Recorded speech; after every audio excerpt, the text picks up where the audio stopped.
1 a.m., eyes closed, I'm slowly falling to the music and the atmosphere. Now and then, I feel lights fading softly all over me, and I remember last year when I was alone in my bed with all these thoughts in my head and living silently inside.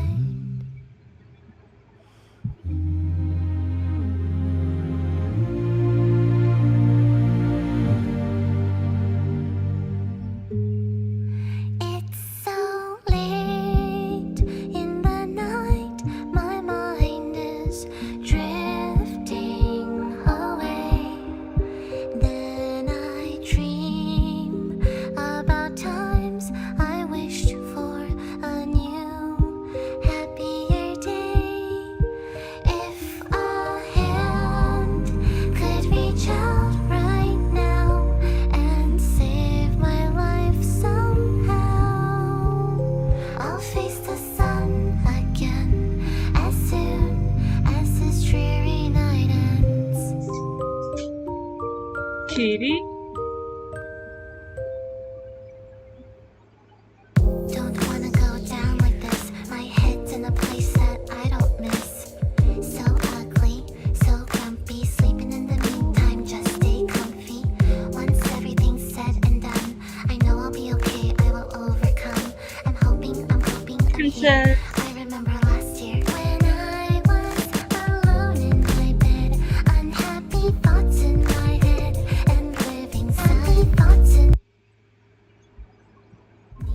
inside, just keeping all to myself. Wished I could be somewhere else, back when I could only hide.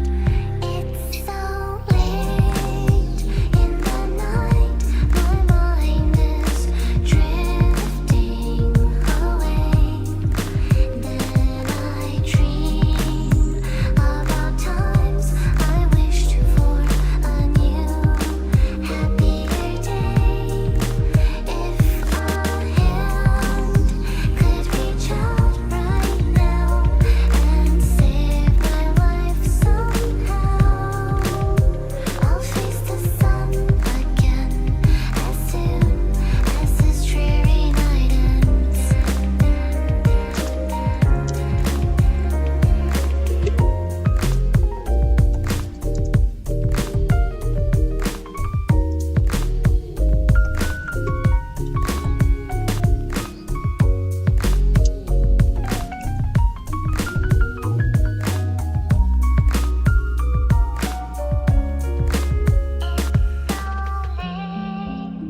In the night, my mind is drifting away. Then I dream about times I wished for a new, happier day. If a hand could reach out right now and save my life somehow, I'll face the sun again as soon as this dreary night ends.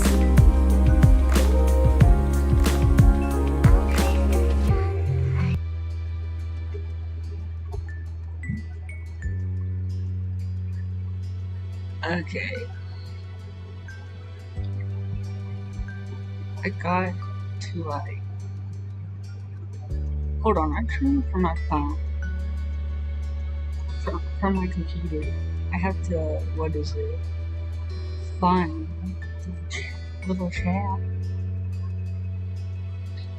so I can actually see. I wanted to play a little bit of Our Life today. If you do not know what Our Life is, it is good. I thought it would, I don't know, I might play some Roblox today. Our Life, probably some Sims. Oh my gosh.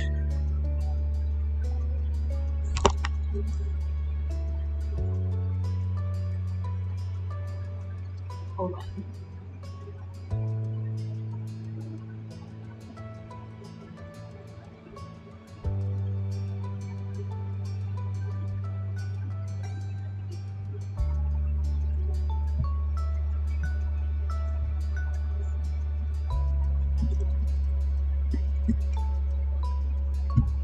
This is a fun game if you haven't played it. It's on Steam.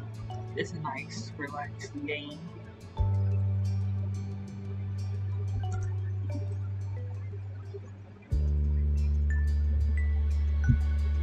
I don't like the trophy.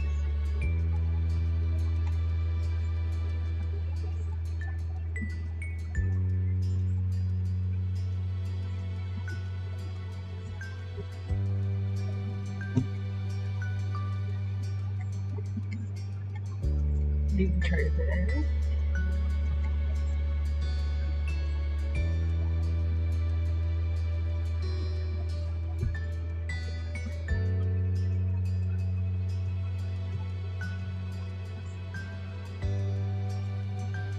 I don't like many of the other, what is it,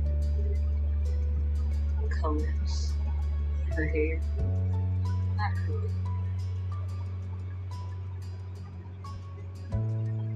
I don't know why. I will leave it as 10.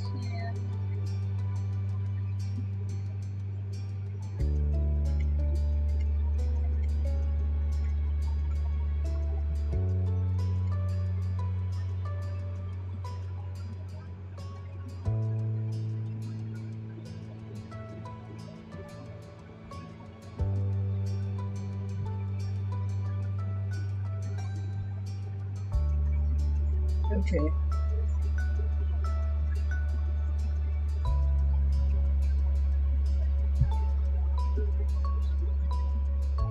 I mean, you don't really get to see much.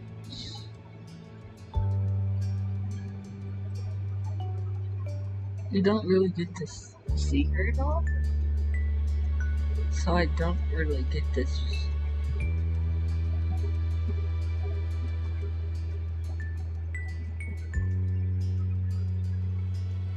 What kind of works?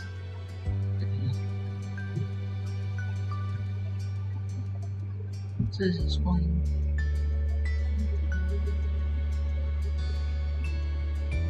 I don't like the glasses. I don't see these glasses. It's fine.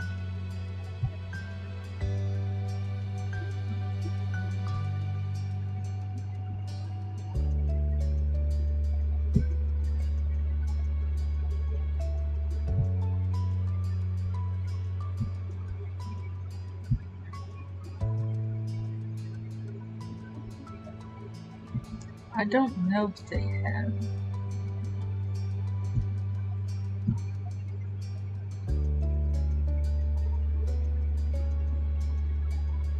They have this.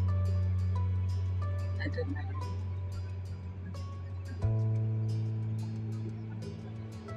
There's that. That's pretty.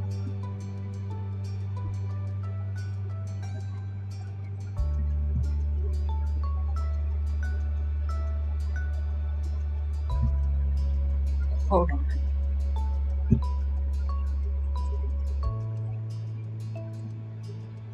We'll just shorten the name anyways. It'll be fine. Still the same thing. Rosa. Yes.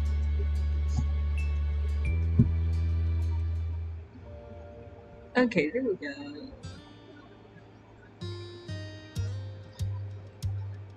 Okay, summer and sunset bird was a special time of the year. Your usually sleepy town began to bustle. It was a popular tourist destination with people from all over to enjoy the beach, the weather, and the relaxation that came with both.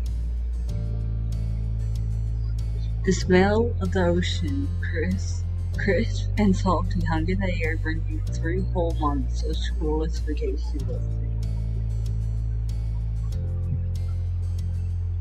During the summer, your mom didn't like you to wander too far outside of your neighborhood, so you knew the area pretty well. That included people. Families came and went from Sunset Bird, but they mostly stayed and did what your mom called putting down roots.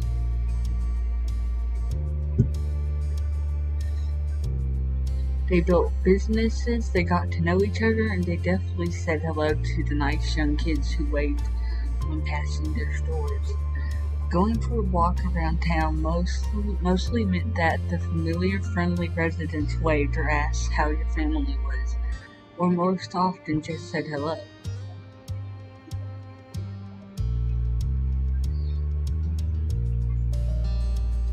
You ended up saying hi to a lot of different people since most of the tourists that came and went every summer were the same ones. You didn't really get why they always had to say hi. They saw you every day, but you nodded back at them anyways. You're too anxious to say hi back to most of the other residents that greeted you, but they all knew you well enough.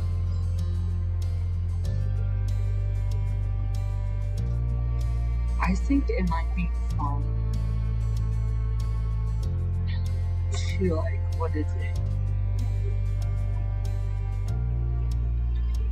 Have the viewers help me choose choices throughout this game.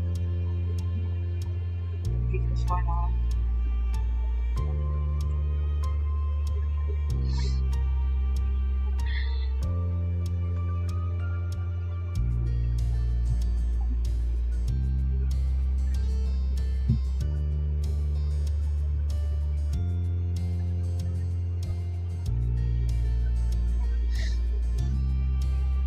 Okay, let's see. I think we'll go with you're too anxious. They still smiled at you anyways, and that made you feel a little more comfortable. But today there was a man sitting on the curb outside your house. He was sitting with his head in his hands, his whole body slumped over, and you wondered if he was even a real person or a statue that had magically sprung up from the ground overnight. Whatever he was, you had never seen him before. One thing about knowing Eric on the Sunset Bird was that people who didn't recognize really stood out, who you didn't recognize really stood out. It was rare for the tourists to venture into the residential district, as your mom's called it. So for you, not knowing who total stranger was set off a lot of red flags. Your mom's had a talk with you and your big sister Lizzie about this kind of situation before. You've remembered that it's okay to run away if you feel uncomfortable. You don't have to worry about being polite then. You weren't too sure about this man just yet. Whether he was nice or not, you did not want to be bothered. Still, you felt a bit scared knowing that he was blocking the way to your front door. You slowed down, your mind racing for ideas on how to get past him unseen, but it was too late to say it. There was a split second where your eyes met and you took in a shaky breath, your eyes starting to the sky, pretending to stare at a bird who was hovering nearby.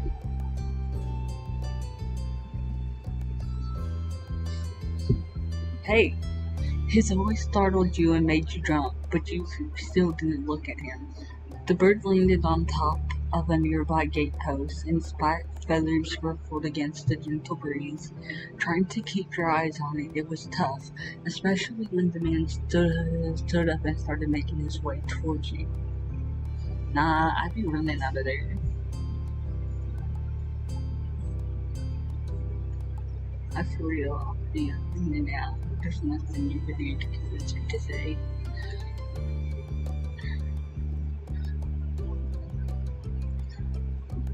Still unsure about him, but willing to be friendly, you offered the stranger a smile. Yeah, we don't want to be mean.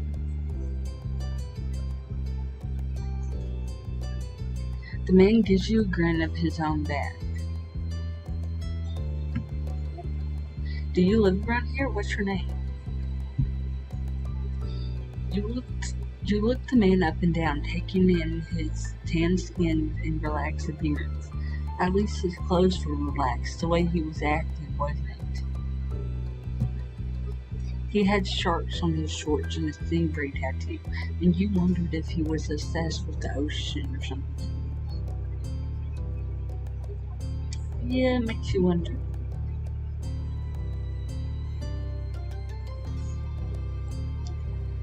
While you made your assessment, he looked at you expectantly, waiting for an answer to his question.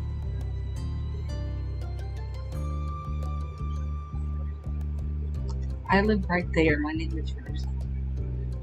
Great, nice to meet you, Rosa. He gave you a broad smile, relief settling on his face.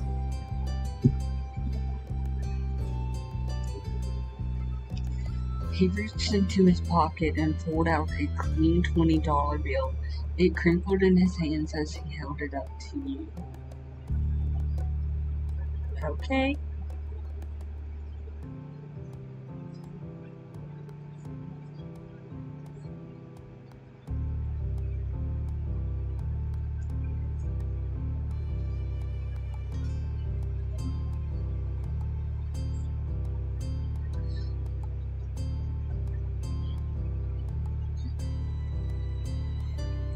He reached into his pocket and pulled out a clean $20 bill.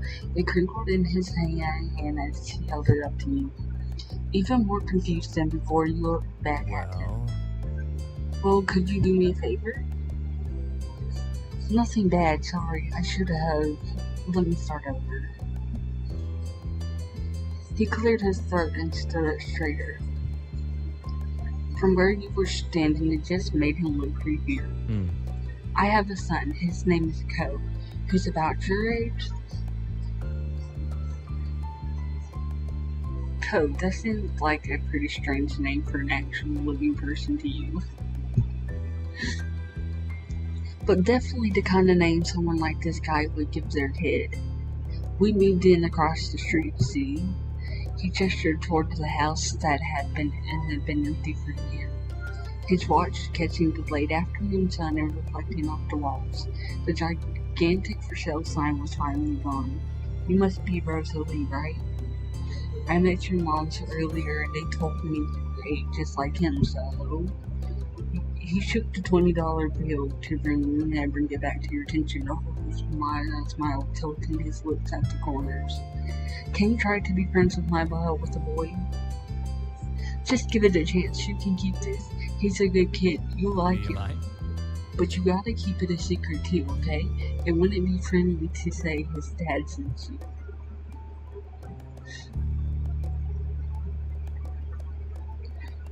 You eyed the man. What could be so bad about this code kid that his dad would need to bribe strangers to be friends with him? What you say? Want to make a deal?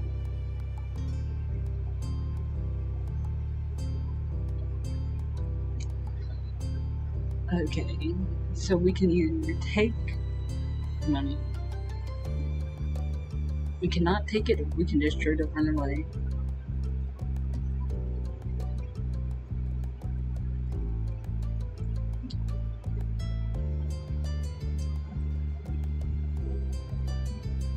Let's run away. Oh. You spun around and made a break for it. As you should.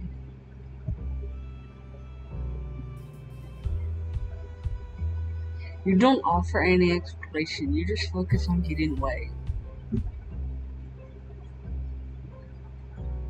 Okay, I couldn't tell, like... You turned on the spot and bolted down the street, ignoring his calls from behind you. Hey, come back, I'm sorry if I scared you. I didn't know how else to ask. The soles of your shoes slapped against the concrete sidewalk as you ran, heat from the sun warm on your face.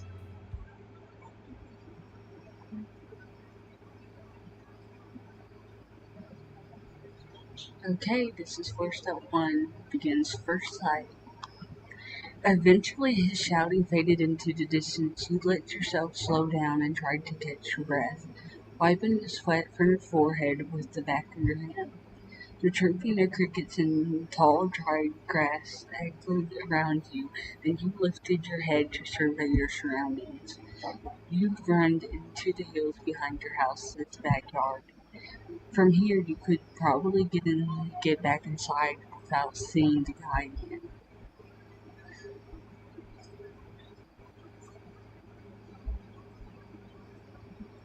There was a loose plank on the back fence, too small to fit through, but you could try waving to Lizzie for help.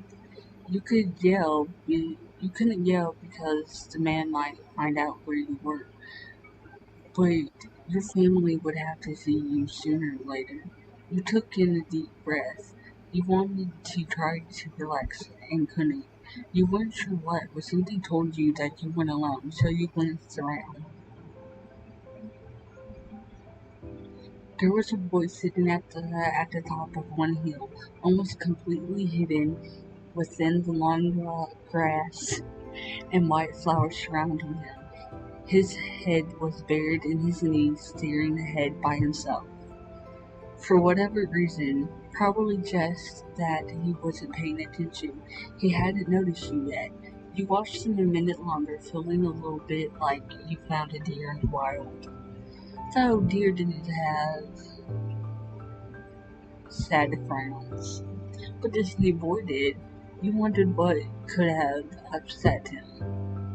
After a few more seconds, you took a step forward, then another, and then he glanced your way. His aquamarine eyes reflect the light of the moon. You stopped. You stopped, raising a hand to acknowledge him and show you weren't scary. Hey, Space Cadet! With a start, he jumped to his feet, his hands falling into fists at his sides. He didn't say anything, just stared at you in a strange way. He'd been crying. There were traces of tears on his cheeks, and his knees soaking the hem of his shorts. His eyes were still shining with a few more. You obviously caught him off guard. He was your age, but he didn't look familiar. Oh,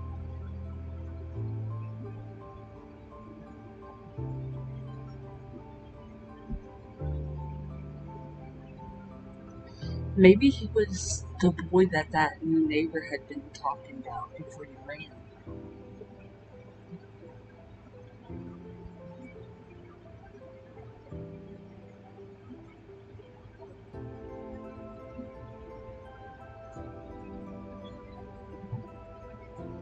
The only way to actually know what were the only way to actually know was to ask.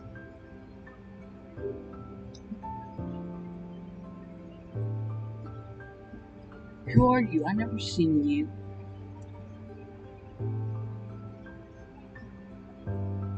He sniffled a little, rubbing at, at his ruddy cheeks before he answered. My name's Co.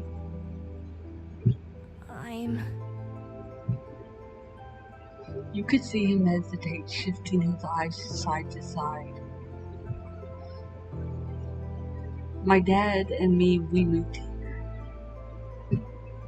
Your guess was confirmed. So is this your hill? He gestured with his uninjured arm to the patch of grass surrounding you, his face falling at the prospect. I can't leave it if it is.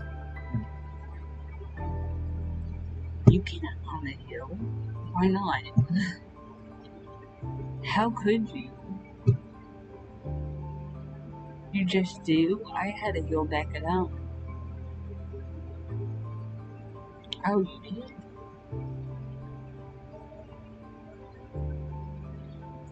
Oh, okay.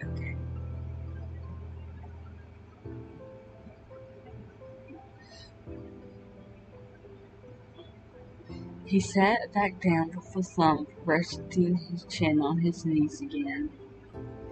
Curious about the strange new boy with the odd dad, he sat on the patch of grass next to him. The pure white flowers that covered this hill rocked back and forth gently as the stars twinkled above. The way they dotted the sky made them seem like flowers too. The night wind was cool as it traveled over the ocean and up the hill, chasing away the heat from the afternoon sun. Why'd your family move? A quiet hiccup escaped Cub as soon as you asked the question, almost like they never stopped. His tears started up again, with divergence. My parents, they don't want to live together with me anymore. The tears fell fast and heavy over his flushed cheeks, sticking in his dark lashes. My mom made my dad leave and he took me with him. And now we have a house here and I want to go back home. That was first basically surprise you. He sniffled and removed his glasses, wiping at his eyes with the back of his hand before he put them back on again. I hate this place. I want my real life back. I want my mom. I'm sorry. He slipped his hands underneath his glasses, pressed his fingers against his eyelids, and Cove wound himself up again for another long crying fit. You felt bad for him, being forced to come here with no choice. You couldn't imagine what it would feel like to live with only one of your moms, but it must be pretty hard. But from way off in the distance, you heard your parents. Rosa. Cove. Kids, where did you go?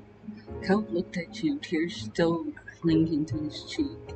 Don't tell them I'm here. I don't want to go back to the house. I want to go home.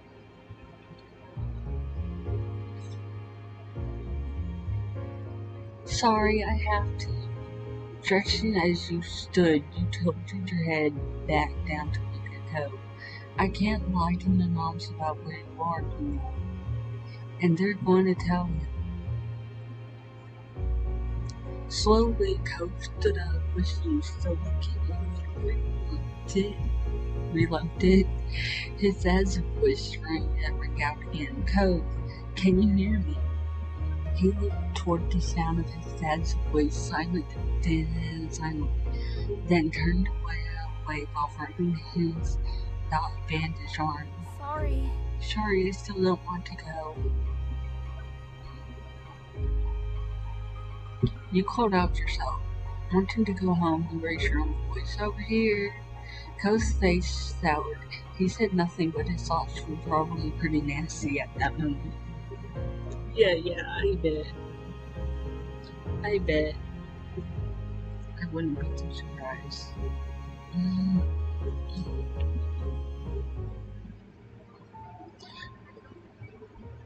The trio of parents appeared over the curve of the hill. Instantly, all their eyes landed on you when they rushed over.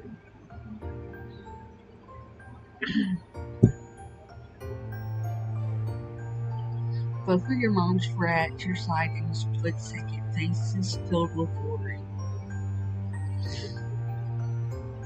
Rosa, you're here after all.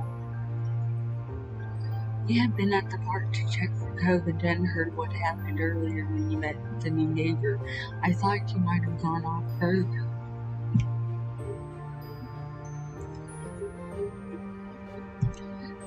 Cove didn't want to go home just yet. Mommy gave Cove a small smile, then she turned back to you. Thank God you're both fine. Were you two having fun out here? You looked over at Cove, who was wiggling against his dad's tight hug and pushing at his arms. He's good. I think I'm going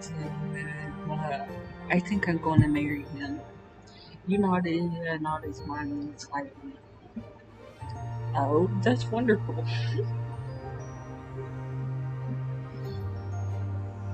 I love that response. It's cute. Finally letting go of the squirming, growling son, Cove's dad turned to the three of you. That's a relief. Thanks very much for finding him. I really don't know this neighborhood. Good thing Rosa knows this whole area so well. Absolutely, we should be getting home now. It's been a long day for us all. Say goodbye, Cove. The two of them walked off into the darkness, heading toward the neighborhood. You watched Cove's bright pink cast until it disappeared. Tell you what, we'll have a proper play date tomorrow, okay? Your new friend's dad wanted to bring him by to see you and Lizzie. How does that sound? Sure, can I show him myself? Of course. Then okay. Both of your moms laughed. The sounds overlapping into one familiar chorus. Mommy put her arm around your shoulder and led you towards the path. Satisfied and more than a little ready to go to bed after your long-decided day, you followed him home. So you can choose your feelings for Cove. So my feelings for Cove. So comfort. I'm still not the same feeling, but I'm fond of him. I'm pretty fond of him, and I'm still pretty nervous. You won't be able to change it into stuff and change it again into step 2. Yep, I know. At the breakfast table the next morning, you finish your food faster than usual. Your sister Lizzie had run out earlier to go and play, and you stayed put. Today, just like your moms had promised, Cove was coming over to hang out today. Excited to see your new friend again, Rosa? You nodded, smiling slightly. How sweet.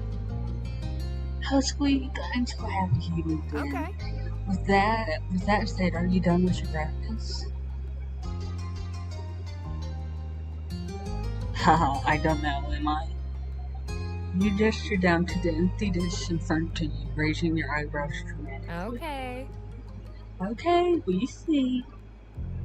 Good job, he should be here soon. Cleanup began, and then on cue, there was a knock. It was hesitant, like the person wasn't sure they were in the right place. Still loud, though. We need to get a more obvious doorbell. I know. Rosa, could you get it? Wiggling out of your chair without really pushing it back, you made your way to the door. Hey, Lee family, thanks for having us. Mr. Holden, as your moms had called him in some later. Cove looked different in the bright lighting of the living room and when he wasn't crying. With his dad standing in front of him, and Mom and Mommy behind you, you and Cove looked at each other. Pleased to see your new friend again, you smiled at Cove. He smiled back with some hesitation. Let's see. You twisted the flower bead bracelet on your wrist. Do you want to see my room? Okay. Take care. Let us know if you need anything, you two. Have fun, kids. See you. See you later, son. Play nice. You led him to your room, puffing up your chest a little bit at the sight of your treasures. There were lots of stuffings, a cool bed, a window to look out. It was a great room. You hadn't had anyone to show it to in a while, but you were really proud of it. He leaned in a little closer to one of your drawings on the wall. I like this. Thank you. You're welcome. You smiled at him. You were proud of that particular piece of art, and you were glad he noticed it. You turned to look around the room a little more, studying the books on your desk and the pictures on the walls. You started to feel a bit nervous. You wanted to say something but didn't know what, so you let him keep looking. Then his eyes landed on the tiny box of beach things you collected, tucked away by your door. He took a step towards it before hesitating and pointing at it and said, "What's that?" "A hoard of stuff I found on the beach." Oh. "Do you have any driftwood in there?" Dragging the box into the middle of the room, you and Co flopped down next to it. Yeah, you just heard to a piece at the bottom, still covered with specks of sand. Neat. Neat, this is a good collection. You got the sense from the tone of his voice that he wasn't just saying it to be nice or to be like Shiloh. He actually meant it. Shiloh is coming over. Shiloh? My sister's friend. He wants to, meet you. Do I have to see him? It will be okay, I think. Here, I found this shell in the log, and you pulled out seashell after seashell, explaining where you got it each one, and holding them up against the light. There were big ones, small ones, pink, purple, and orange. Most of them washed off in the bathroom sink. I brought them home, cleaned off the sand.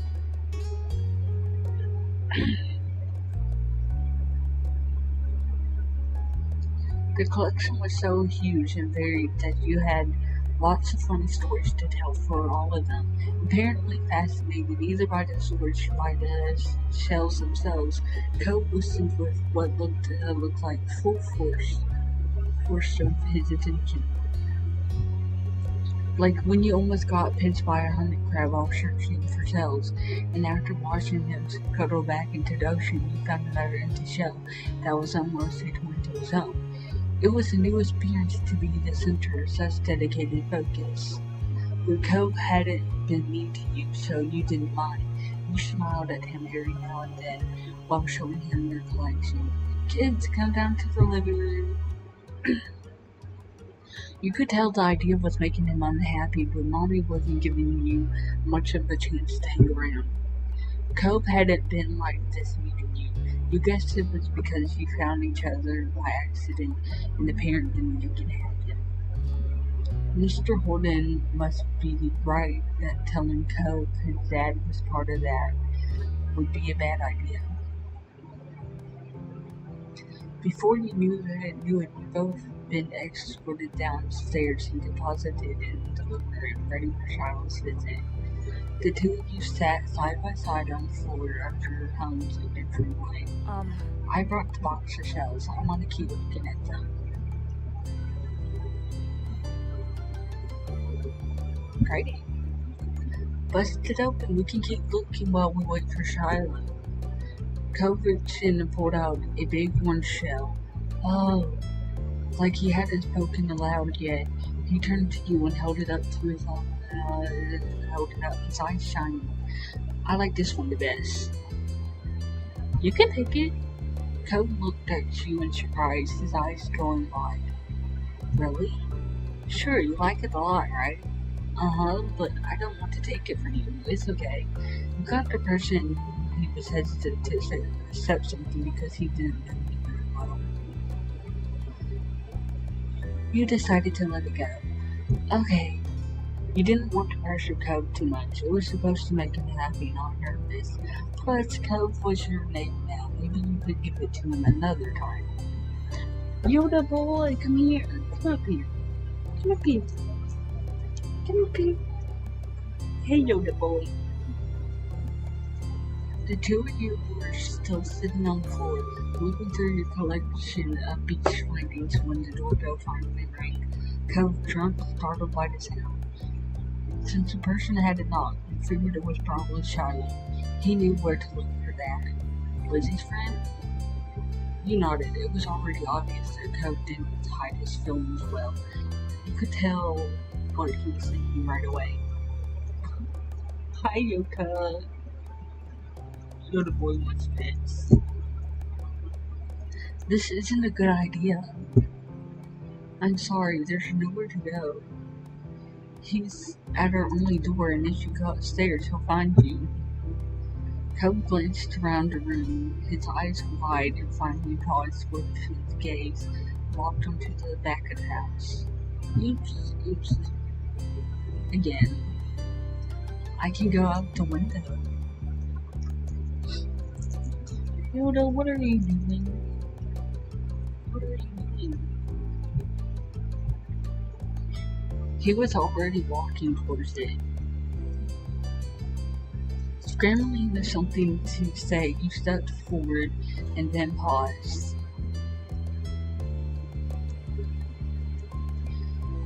Okay.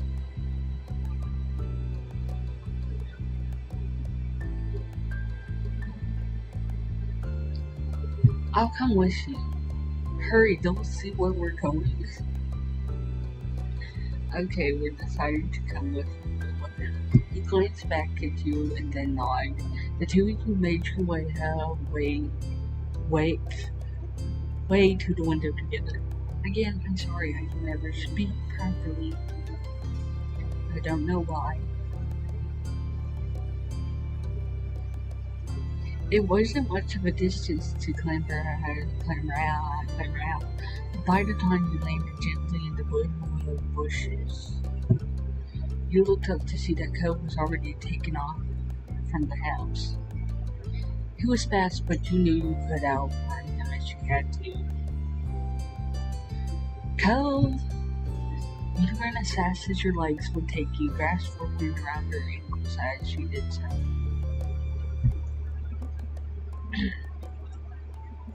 Oh gosh,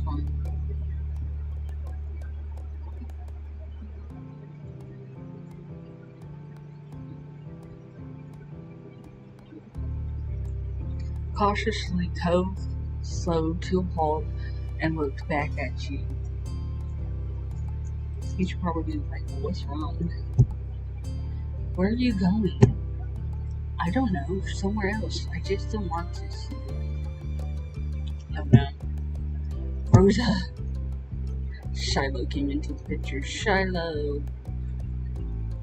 You looked back and saw Shiloh heading down the hill after you. The backpack he pulled bouncing off all around along the way. Can I please talk for once? Just this once. Box. Stuttering and everything, you're making a mess of myself. That would be very nice. Thank you very much. What are you doing? Can I come? He must have seen you leaving out the window and followed behind. Hi! Oh, hi. Are you Code? Yeah. Yeah. I'm Shiloh. Okay. Yep, and are we going back? Or are we going to play outside? Shiloh's eyes moved between you and Code. The smile remained strong on his face. It got a tiny frown from Code in response. You were just grateful he hadn't asked you why you had been running. Inside, we left the box on the floor. Yeah, I want to check. I hope Mommy didn't leave that.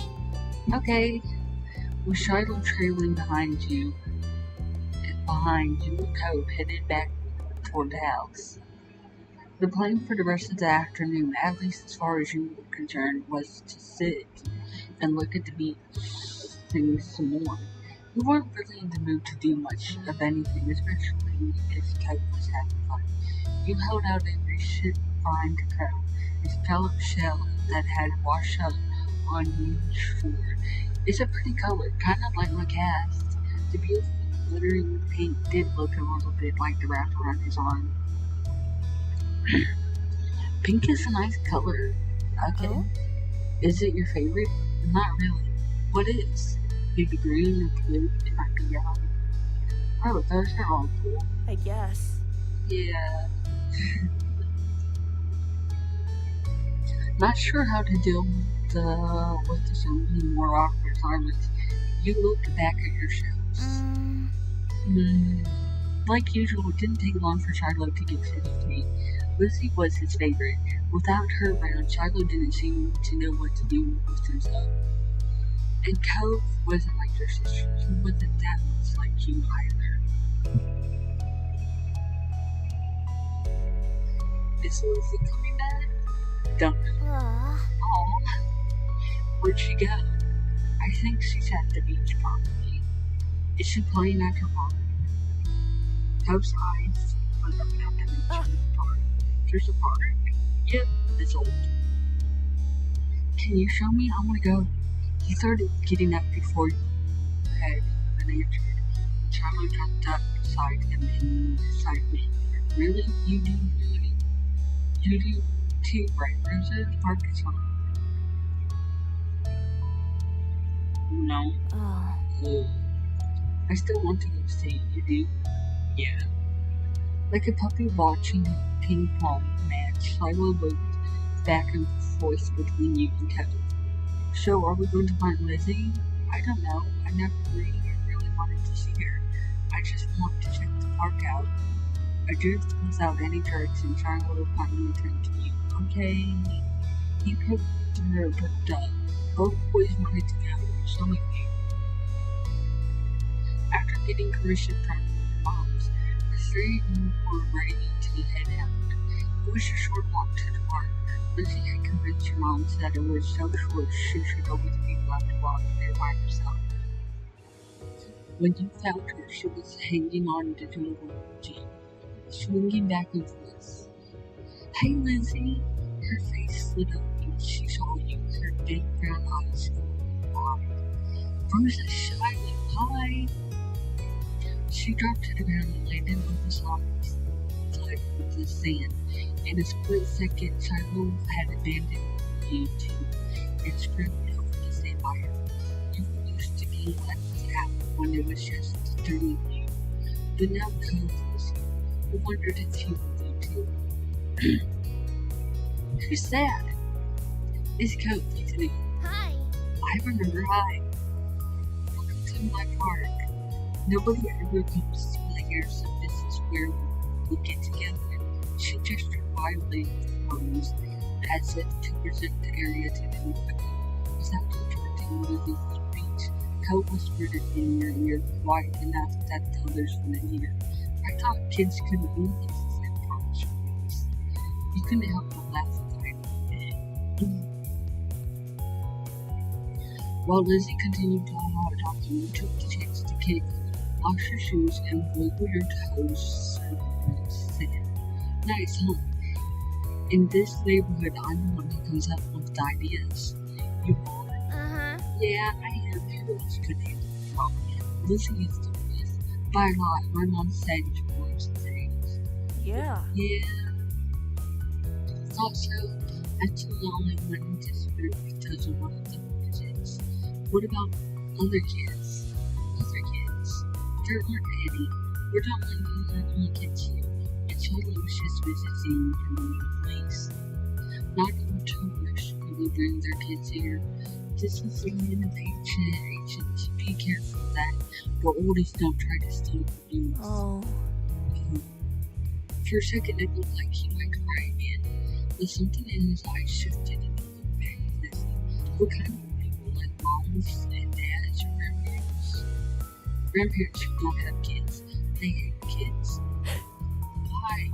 We haven't done anything.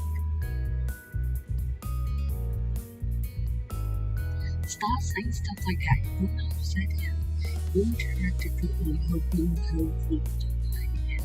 He sniffled his forehead to worry. Lizzie was staring Cove down, but Cove wasn't even looking at her anymore. He didn't seem to care that she was there. He went into his own head. Shiloh was the next one to speak. Poor Shiloh.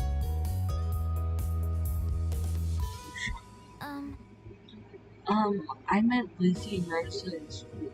There's tons of kids there in my summer service. I don't want to go to any school.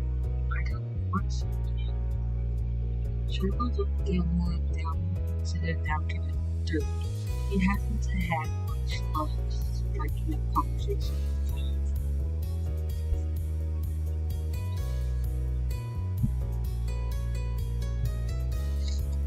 I like summer vacation a lot too.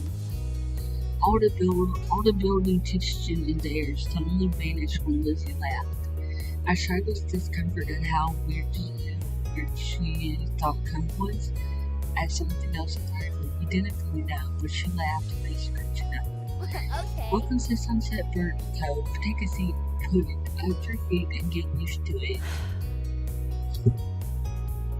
You offered him a small smile, and that at least looked to reassure him some. For the rest of the summer, Cove was always there. You saw him more often than Shiloh, and on Sundays when she was in a bad mood to visit, you even saw him more than Lizzie. He became a staple of your everyday life, the waiting sun and lunch, and the beach work. During your first summer together, you really liked him. He was a fun person to play with, and he seemed to like fun with you too. Of course, that was only the start of things. Okay. Finally unlocked the DLC.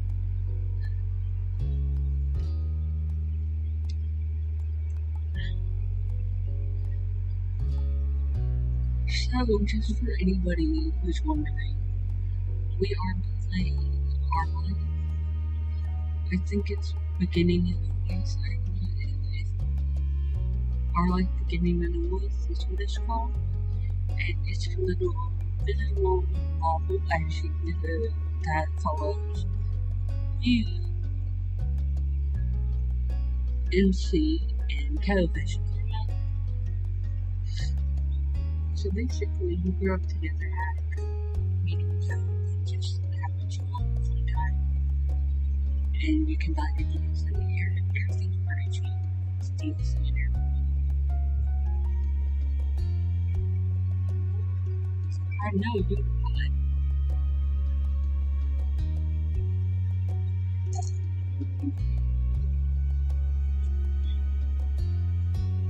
He never cuddles? Oh my gosh. Okay. So, I want to, maybe we should do one DLC and then one regular story. So, maybe we'll start with the library. Every year, the Sunset Bird Memorial Library held a summer reading program. Your mom said Lizzie was big fans of it. Mom and Mommy because it encouraged reading, and Lizzie because she could write this. When it came to what you thought of having to read a bunch of books and then going to the library for competitive living, you loved it. Each time it had been one of the highlights in your summer. Your mom still brought up the time when you silently made her thank you call for letting you participate. You and Lizzie went with Shiloh before this year without Cove too. His dad had been so over the moon about Cove being included that he had driven all 4 for you. You had never been Goose's dad's car before. It seemed a lot shinier than Mom's. After herding the group inside, Mr. Bolton gave you all a wide wave with the arm that has a scenery on it. Have fun, kids. Stay inside of the library and cheer. I wish I could watch you in action, but the poor old man has to finish up some work. I got it. Though I'm sure that won't get in the way. Heck, I probably won't you kids bed. There's probably no reply from his son, but it's likely meant as only a joke. Coach's dad seems to deflate a bit. I'll swing around again when this shindig ends. Yeah, you can go home now. Aw, you don't have to throw me out the door, right? Your sister already in full competition mode, cutting off. Once couple there. Come on! We have to find a table, Mr. Holden. You can talk to Cove after when we win. Okay. See you in about an hour. Have fun. Did I say that already? Mine of Vince Case is going to catch you. Bye. Bye, Dad. Bye. Before you watch himself out of the library, glancing over his shoulder and go, "More down." Bye! Bye, Mr. Holden. Thank you for bringing us. Thanks, Lucy. I don't know what you're thinking. Goblin child. Distracted Coke was already glancing around the gigantic library. What?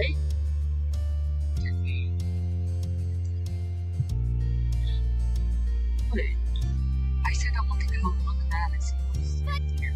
But the quiz starts soon. That's why we came. Why got the first signs of conflict? Charles' eyes started between Lizzie and Coke. Then you can do it without me, right? You don't need a bunch of people. Didn't your dad say to stay with the librarians? You shouldn't go somewhere by yourself. Coke looked and then the fresh stare at the both of them. Then his eyes met yours. Hey! Why are you looking at her? Rosa's the bus. Rosa can come if she wants to.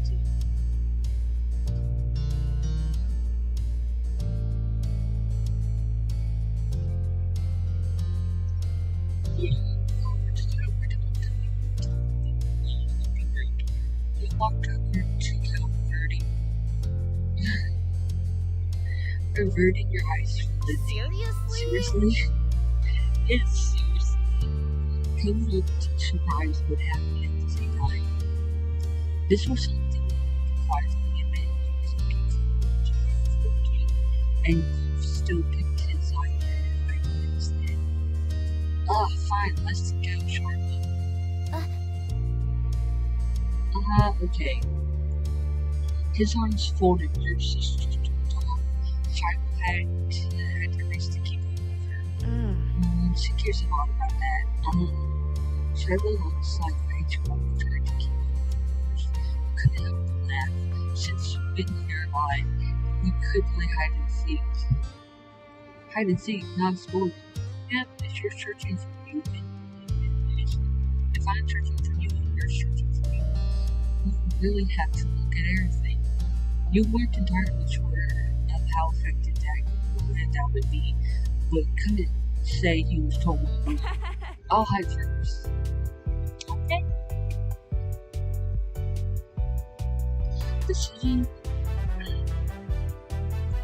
The decision was made. Coke took off towards the back of the library. You already learned to like him instead. You covered your face and waited for 10 seconds. When you looked up again, he was nowhere to be seen. Even as someone told the way he went, Coke hadn't had much time to hide. He was already visible. The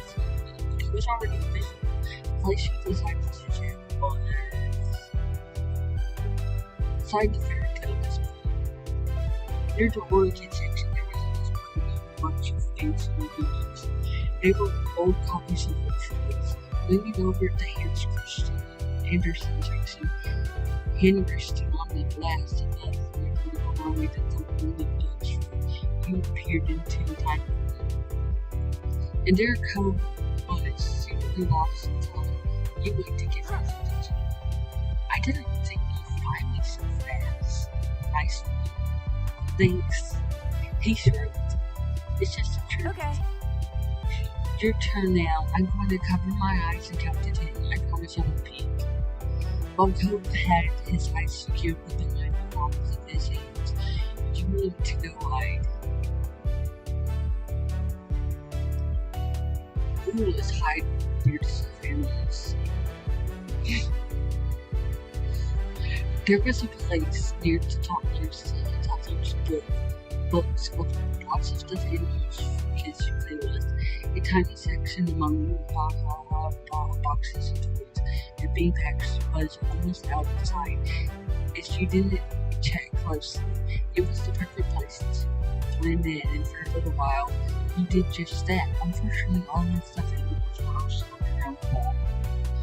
As soon as you took the grass and went back, one of their pressed to talk centers went off. Oh no. Oh dear, I'm late for a very important date. I'm late for like a super spy detective on the trail of a diabolical supervillain, which in this case was probably you. Cove was there as soon as the white rabbit started squeaking. Wow, that's loud. The sudden loud voice really had startled you and it made you nervous. But Cove made a wincing face back at you, simply understanding. He moved in his spot far away from the rabbit and gestured to the rest of the library. It's my turn again. Start counting it again so I can go pick a spot. Okay. Cove darted off before you even had a chance to fully close your eyes. One Mississippi. When the time was up, he was long gone again.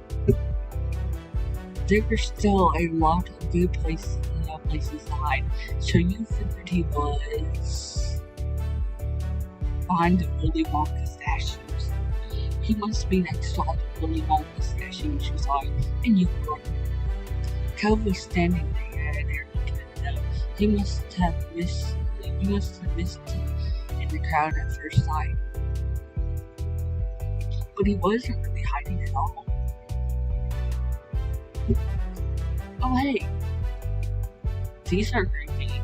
The statues were made of brass. Lizzie had told you once. Apparently they were all the kids that had gone to Willy Wonka's chocolate factory. Charlie Bucket, Agassi, Blue, Veronica Salt, however you say that. Can't remember.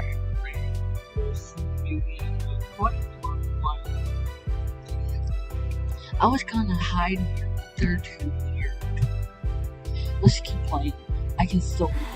He put his hands over his eyes before you could run off again by very impatient to tell you. Ah, kids, I've been looking for you. Cove peeked between his fingers at the stranger. Us? You must be Cove. Your dad told me he was waiting by the entrance. Cove blinked, mouth opening like he was going to say something, then glanced down at his pink ass. It was a pretty clear giveaway. Sure. Is my sister Lizzie with him? She's taller than us and has orange hair. We're Rose right? You nodded. Phew, I found both of you at once. Hi!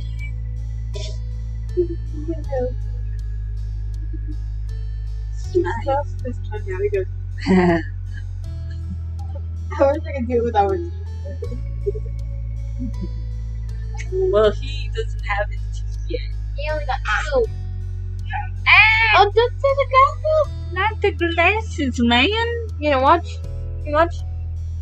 Watch. I don't know if you'll find it too entertaining this episode or not. I'm gonna go for the chickens. Chicken. Yeah, we were gonna do it. Okay. Do you want me to bring him closer?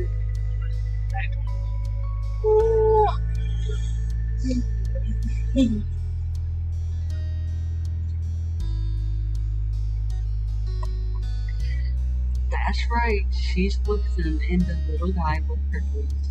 Come on, let's go get you reunited so we can close up for the night. No, you can't do that. You tell me. Ready to go home, you and Cove followed him up front where the ragtag group of family members and Shiloh were all waiting. Hey! There you are. She was pouting. You could tell from all the way across the room. It was only that much more obvious as you got closer. Did you hear? We came in second. Hey gang, I thought you had been the whole time. There, they did it. pregnant. Did she did sleep? First, I want to try. they have cheddar who usually go to you. The malt cheddar I always love. But he's looking at me like, you eat my pup. What? You have to help him break it up. You have to break it up. Kind of. I won't eat all of it. By the way, I would give that for also meant to break it so slowly. He's not too sure about that. Hey. Look. Mmm. Num num. Num num. Yeah, num num.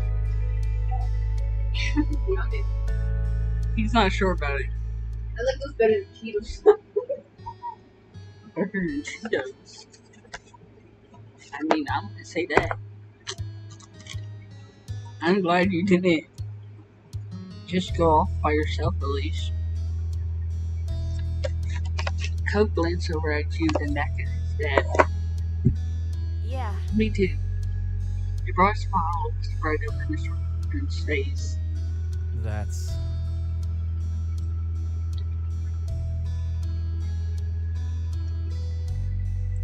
Even so, next time you should cope. Coach's dad glanced around him slightly frantic. The coach, just like always, had snuck off without thinking to say anything. He's leaving. Coach trying to be the first one to the car.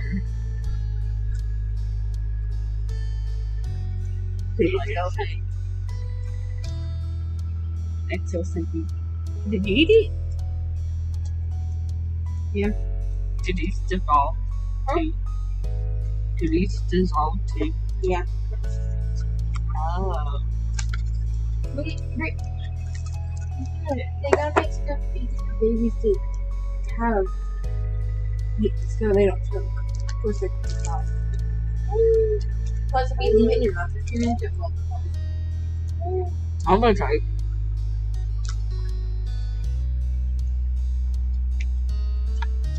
Are you laughing at that? Hmm? Are you laughing at that? The damn baby puss.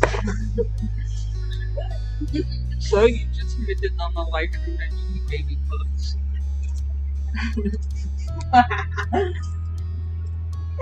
Baby puss is funny. With a sudden burst of speed, Lizzie darted for the exit, still in Victor to be mode, even for something like a race to ride in the front seat.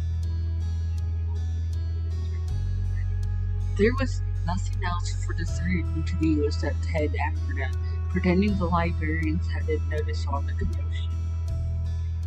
Though Lizzie had been victorious in claiming a window seat in the car, you could tell by her crossed arms and occasional pout that she still had not forgiven you for drink.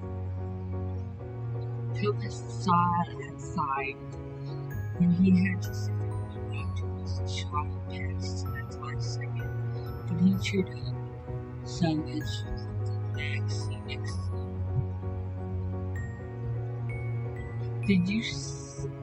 Did you say you came in second place? That's some good No. going. No, it's not.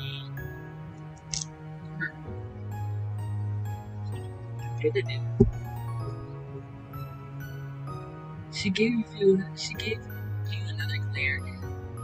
A glare over her shoulder. Sure. Sure. Driving to her is good too.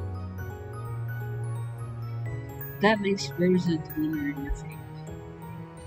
You wiggled in your seat, hiding the small flag in her What? hands. Rosa kept finding me and getting lost. We were in a match. Hide and seek with just you two. That doesn't even count as winning. Take the bus! Take the bus! Why? Why not? Yes. His face is hilarious. How so? He's like making faces.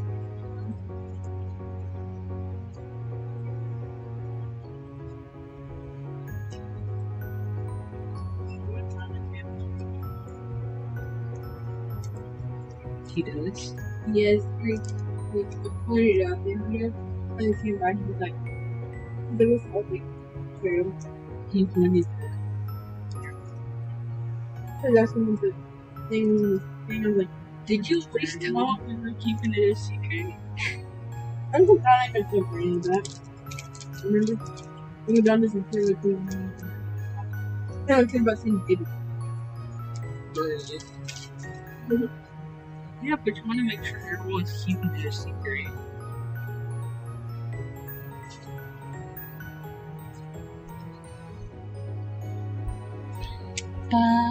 Why not?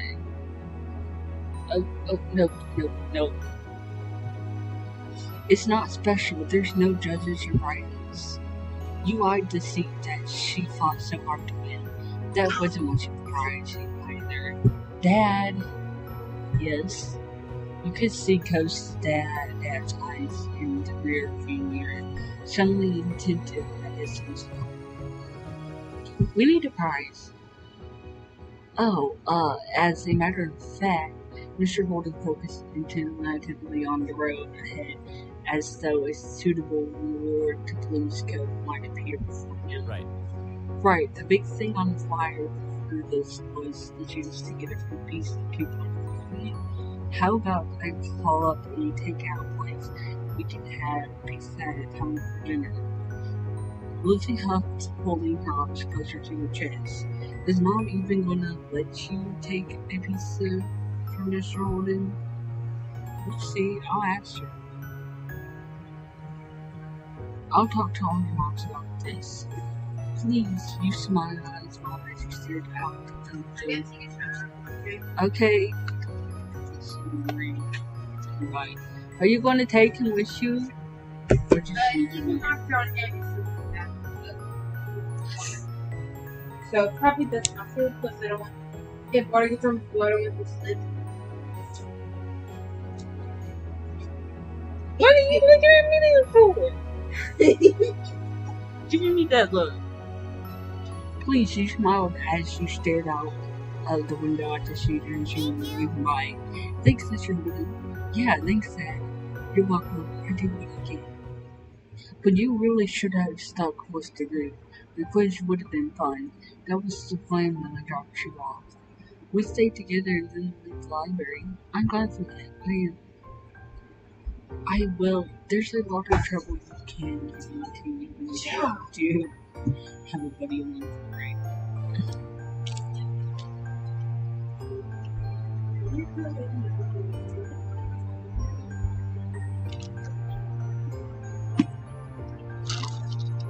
Just be careful next time. You want some regular puff-ups? The blueberries? You got regular. They're mixed fruit. You got the banana. Plus. As well. Mixed berry. Yeah. Raspberries, strawberries, sweet.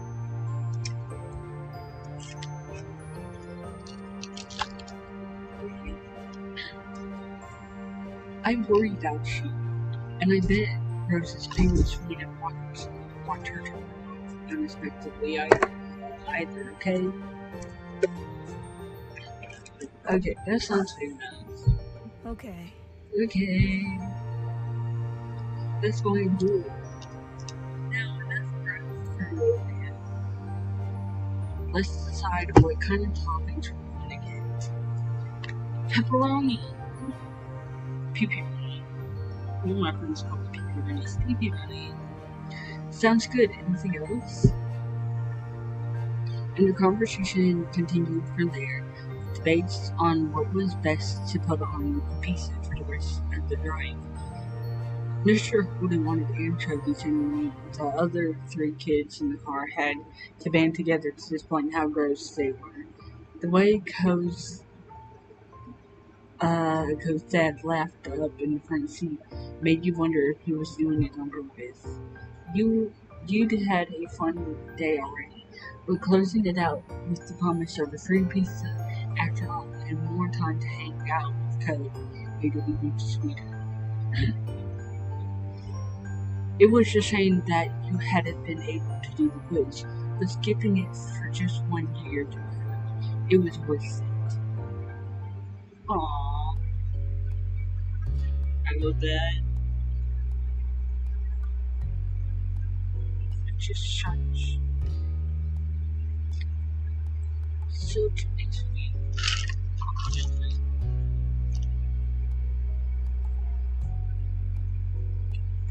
Such a simple sweet.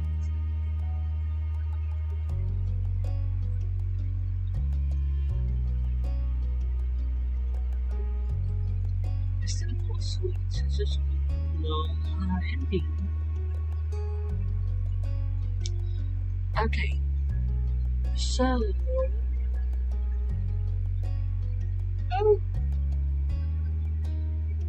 I think we might do C because it's the saddest one in my opinion.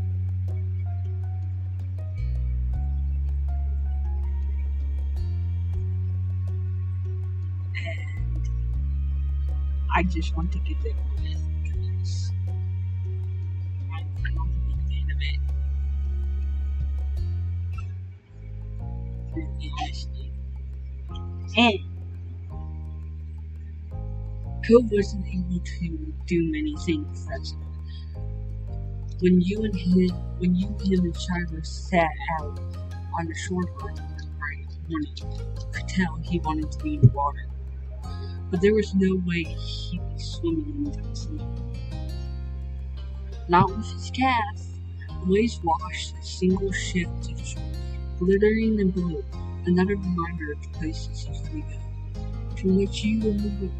From what you heard about Cody's lifestyle, tiny pieces of fragments, you could tell that he'd do anything to be able to get that cast off. Possibilities of what he might get up to made you a bit anxious. You thought about how his last summer must have been totally different from this, with his old home and his mom and dad. But now he was here with you and you, Shiloh, and Lizzie, and everyone else, and he couldn't even go to sleep. You good? You good? You good, little man? Okay, here we go. This town wasn't bad. It had all your favorite things in it, but sitting there on the same beach you grew up on, you could understand that everybody else felt the same, that not everybody else felt the same way about something that you made. You watched him from the corner of your eye quietly, and he finally said aloud what you had been pondering. I wish I could go. Water? Yeah. Oh, I'm sorry. We're going to be able to do it soon. Could open signed to response. Apparently soon wasn't soon. It's so pretty, the ocean. And large. There could be anything out there like mermaids. Yeah.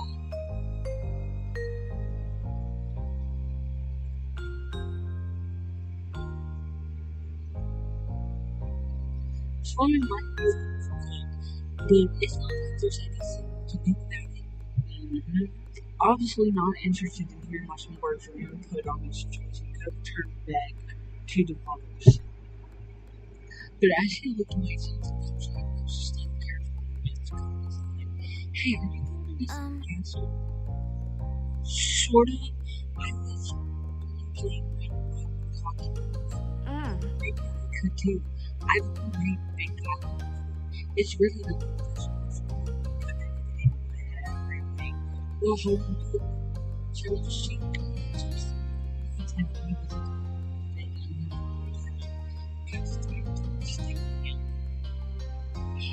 I'll play too. I love making things. Okay. Okay.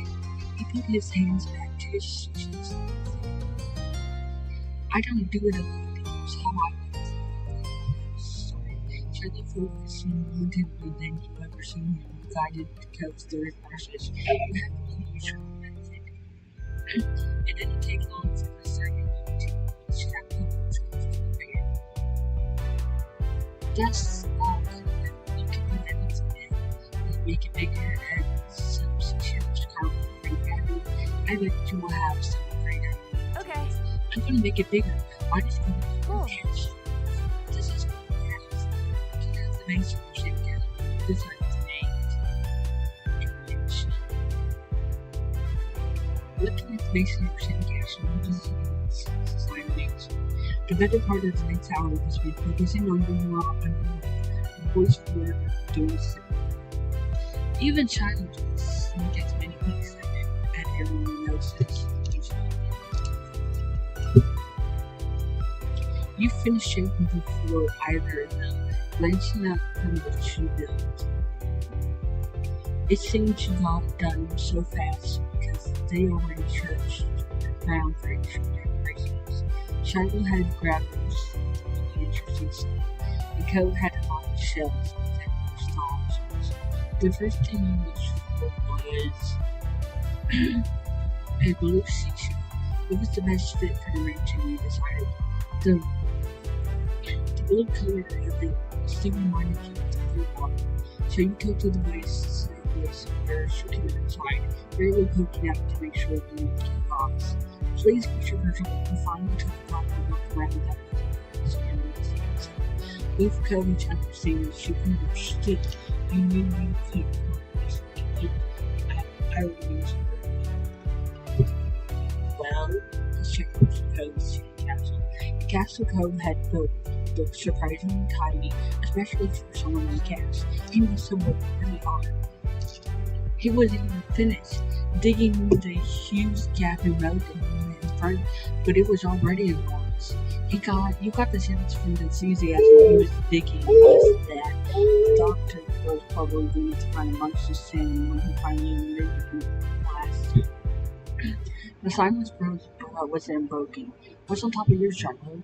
You peeked closer and you discovered something shiny sticking out of Charlotte's sandwich. Oh, it's just a rubber wrap. It looks like smoke. Neat. It's good that smoke. Yeah, I didn't think of that. You really know a lot about this. Charlotte smiled without a word, and that was that for their current topic. Rosa, can I see what you did? Sure. He scooted just a bit nearer and nearer and began to read. All you really knew about mansions was that they were supposed to be big, so you got really big. It was the size of the country club that usually golf at compared to Cozy Charlotte's building, probably even bigger. Charlotte quickly decided to jump into the new conversation. Hey, Rosa, what did you do? I made a mansion. It looks great. Your house is so big.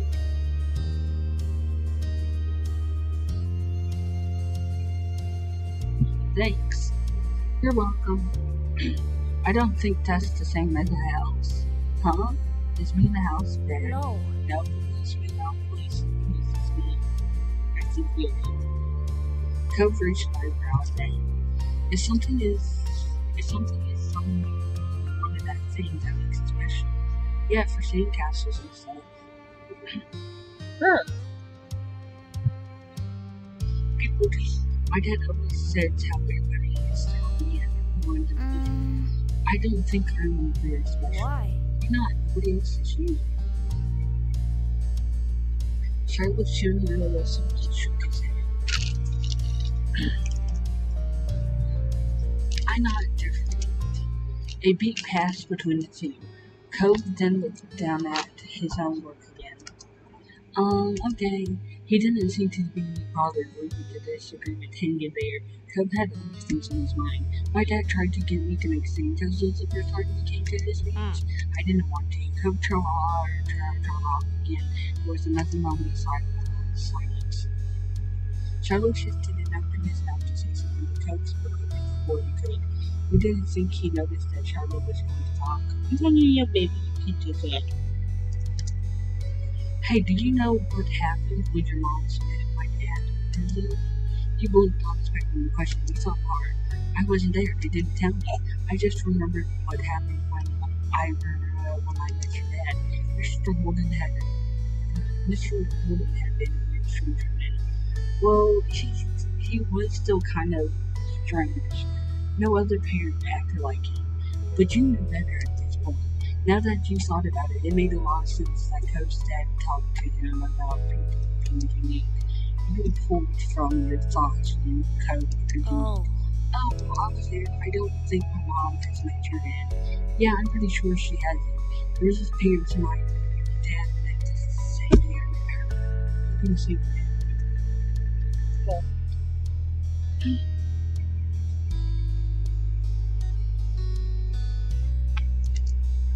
Shiloh frowned to himself, ducking his head. His hat cast a shadow over his face. You could still tell he was upset and not feeling included in Coach's topic. That was kind of boring for him, though giving people their own turn to say things was important as well. No, too bad. Too bad. I think Shiloh wants to talk to you. Huh? We were talking just over right now. I'm talking to you. We can listen. Shiloh's expression barely flickered at the words. He still gave him a look to put it on. Pope continued like Jennifer interruption hadn't happened. He was determined to tell the tale. When we moved here, we didn't bring a lot of other things with us. Only some stuff that would fit in Dad's car. We didn't even get any winter. I sat in there while Dad brought it up. I didn't want to get out because I knew Dad would make me look around the new house. I really didn't want to do that. His lips twisted into a frown as he moved over there. Then I saw your mom. They were in a car too. My dad noticed, waved his hands, then went over to the front of their house where he started talking to them. I don't know what they said. I couldn't hear it. No.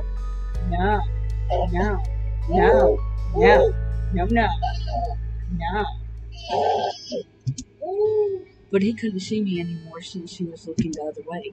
So I opened the car and left. I wanted to get away and move behind the houses I found those hills there, and the ones where we met the first time. Toby nodded and then stared at you. You stared back. He didn't come on to say anything else. Is that it? Toby's brow wrinkled like he didn't understand why you were surprised. That's all that happened.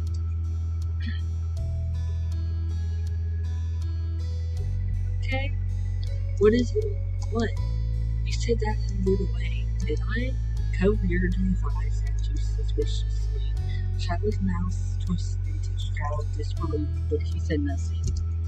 Why'd you bring it up anyways? It was just like showing that Coach. Well, I was thinking about it because of the sand castle, and it made me remember when I moved to here. Dad showed me the beach first, before we went back to the pond and back. He was really excited. Coach's brows furrowed a little more as he quietly blinked his I get it. You thought maybe Mr. Morgan wasn't devastated about the beach and would show up with like hoping Coach might be. The line of conversation has come to the end. Even Coach has come. What is it? Man, tired. Some other topic.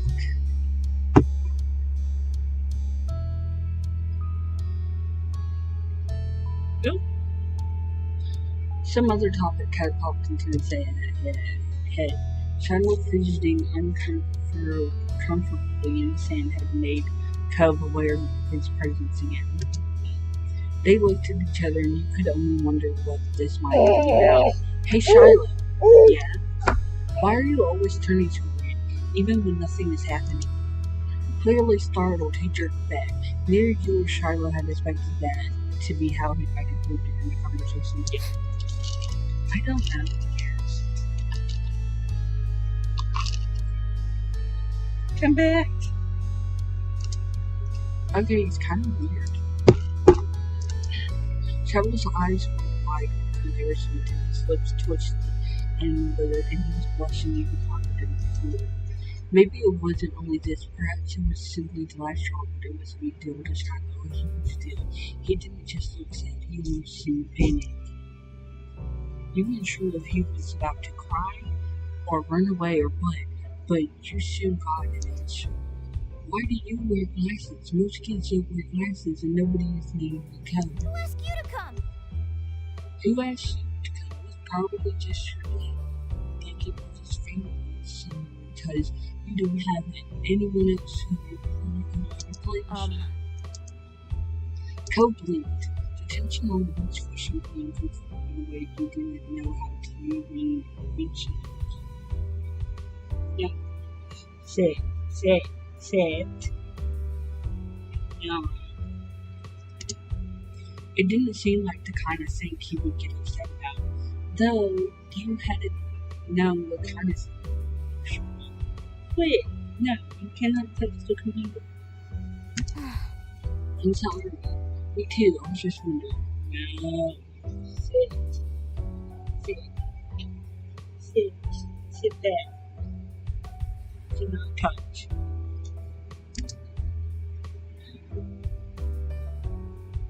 You nervously messed with the sand. You picked up some sand and turned it over in your hands. There didn't seem to be much you could do to stop the fight. You weren't sure what to do about it yourself. Cub looked over at what you were doing and started building his own set of rules. Charlotte took a breath before leaning back down to his home patch of sand. It seemed they both decided to try playing again. You were glad for that. You all went back to making your same memories. The whole mood had changed. Shiloh's cheeriness was clearly gone, and Cub looked as confused as ever about why the other boy had blown up.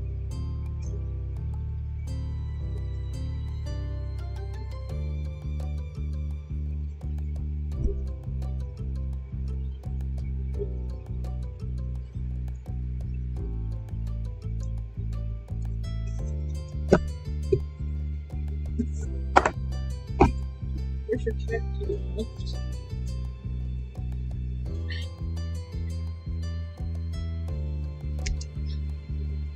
The air stayed uncomfortable for the rest of the afternoon, right to the moment that Shiloh's mom appeared at the beach to take him home. Cub and Shiloh had mostly followed her lead and barely said a word. His mom standing behind him, even Shiloh's goodbye had been quiet. Friendly, cheerful, but noticeably quiet. But with Shiloh gone, the sun going down, you knew it was time for you to lift ahead to your own houses. You followed him as he made his way out of the sand. The walk home was quiet. You passed by familiar landmarks, shoes thumping against the sidewalk, and you perfectly innocent.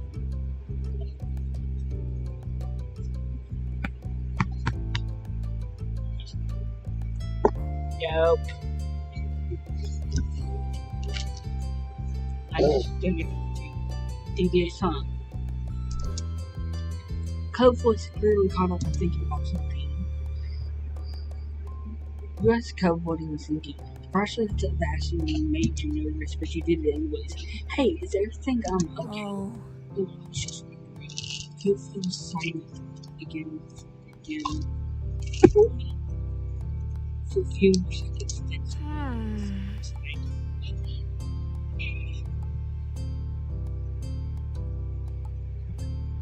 some people can be right, yeah. Why Shadow act like that? When I said he was already lying. You were being rude to him. Lying with him. It looked like that to me. And it wasn't just saying that one thing. Not very nice to Shiloh. I didn't mean it like that. Shiloh was kind of like that.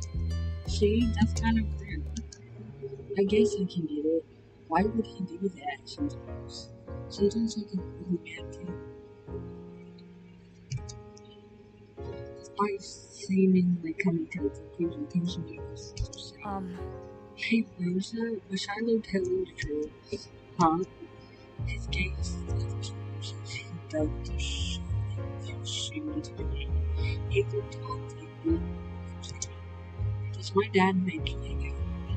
I know he talks to you most about in a comfortable way, settled in your chair situation. You left spending time ago. You didn't even let it just say good.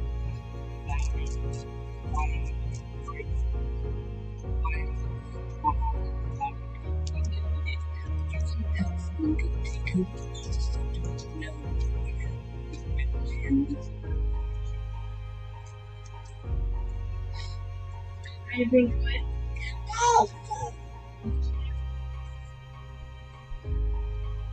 It's making me spend time with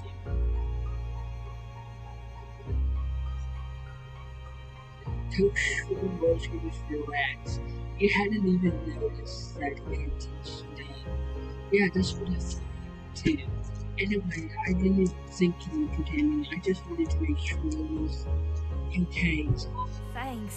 Thanks for telling me. You're still tightened. It was hard to be close and gaze again. Keeping secrets was hard. Yeah. By now, the two of them were on the sidewalk near their houses. It was time to part ways. You hugged Code goodbye. You stepped forward and wrapped your arms around him tightly. You turned your head, resting your cheek on his shoulder.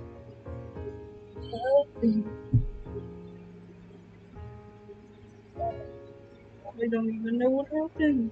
He's late.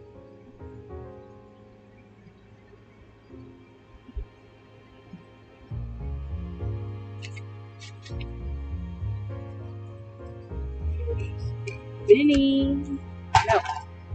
No.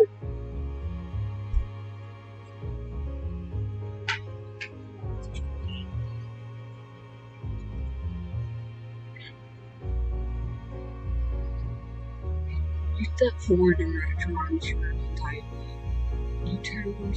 You turned your head, resting your cheek on his shoulder. Coach stood there awkwardly with his hands at his sides. He wasn't much older, but you didn't get the impression he was unhappy that you were. Hi, Cozy. Yeah, bye, Rosie. You waved and jogged towards your house. When you looked back, you saw Coke making his way back home too. As if he felt your eyes on him, he turned around. He waved, you did too. You still felt a little unsure with what you were supposed to do about the deal Coach Dad had offered you. You didn't want to say something bad or something you shouldn't. You had no idea how Cove would take it either. It would be terrible if it made him feel bad. What if he didn't want to play with you anymore? You might change your mind sometime. There was always tomorrow after all. But for now, it's definitely something that you keep to yourself. When you finally looked, you went inside your house. Hey,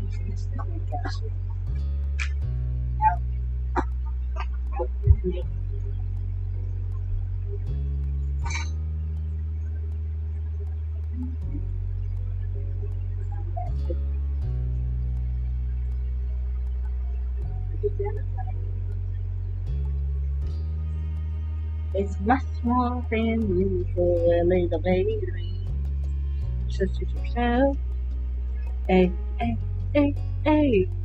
Stop. Wait a minute.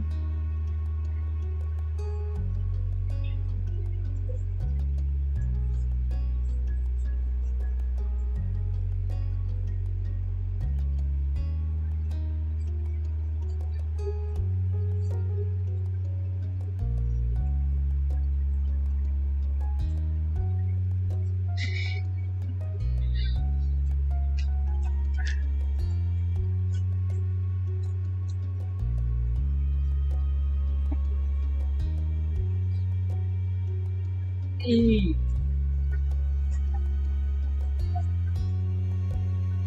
Okay, so we are going to say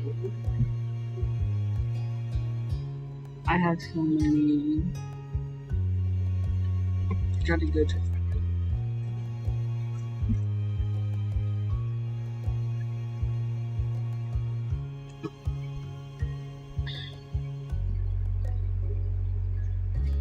And we are going to switch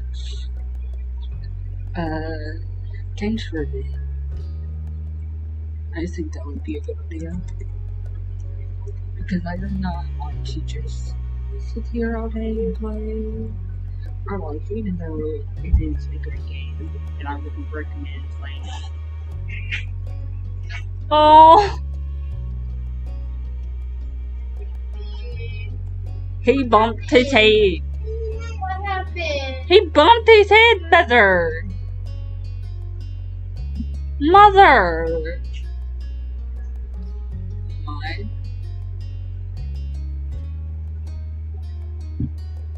Oh.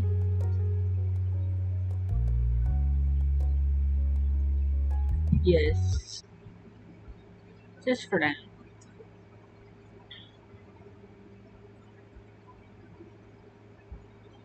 Just for now. He bumped his head. Oh my. Poor little guy.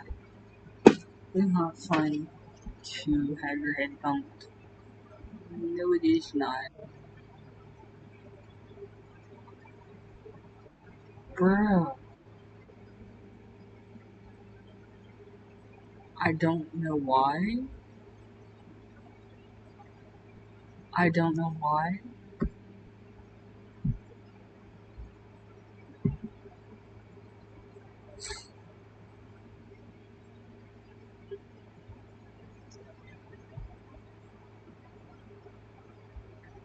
Her notifications aren't going through on Twitter. I wonder why. Okay. I'm going to check in on the time.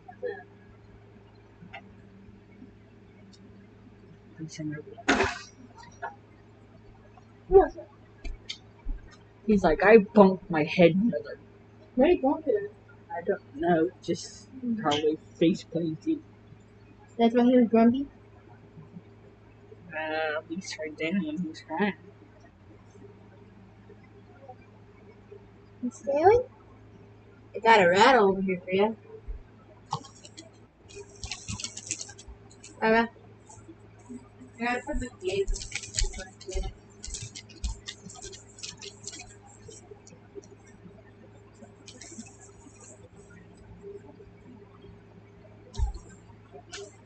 Oh, oh, oh. Oh my god.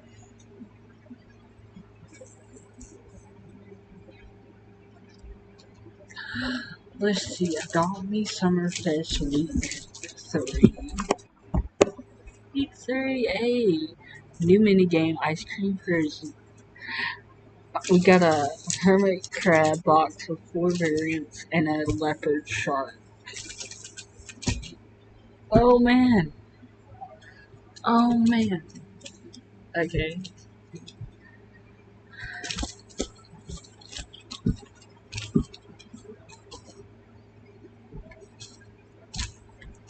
And I got a pufferfish. I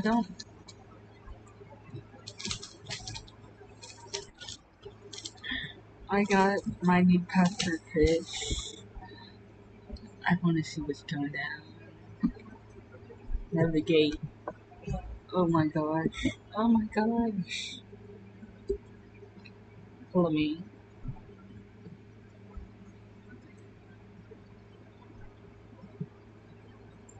Oh, we got little beach balls. Okay, oh, can you move? Can you not do that? I need to be able to move myself. I can do this. No, no, do not. My pufferfish is hungry. Oh my gosh. Go that way. No. What the heck? Girl, girl, why?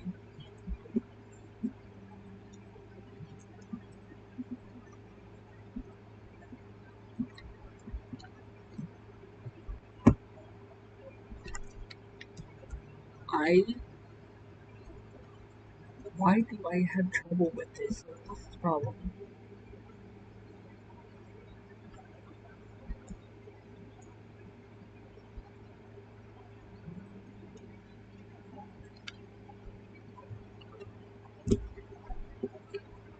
Oh my gosh.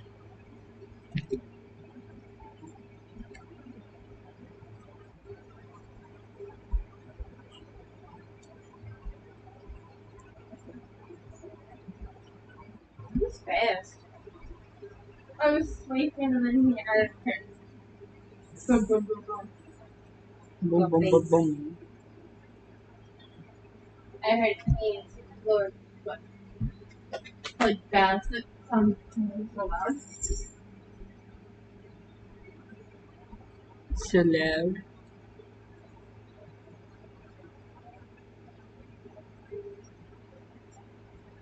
It is.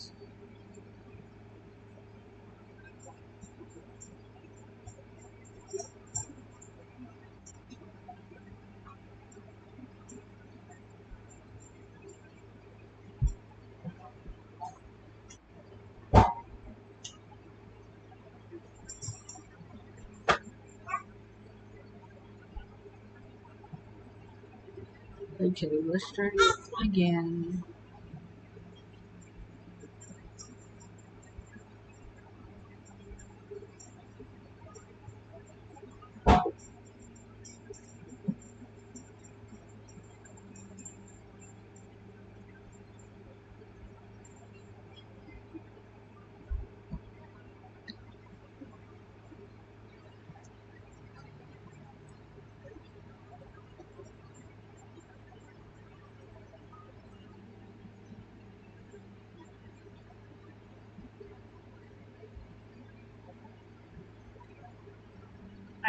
I just want to play some Roblox for a bit. I don't know why. It must be a pain in the butt.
Ooh, Mermaid Mansion.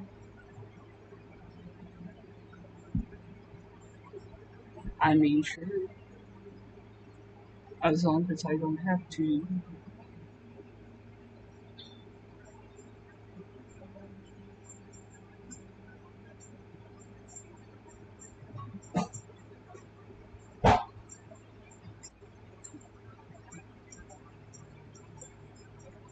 I don't know if anybody else is here.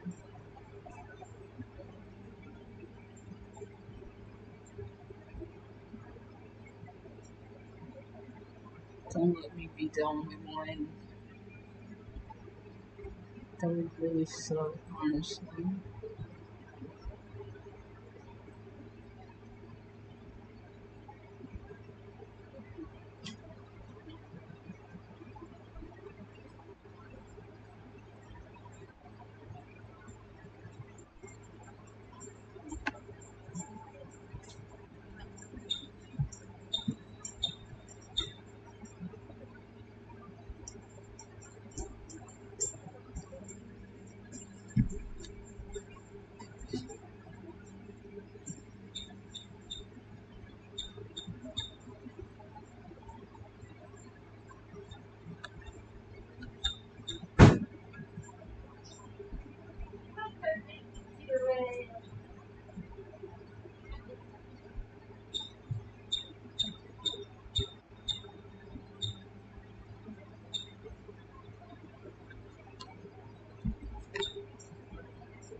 Hold on.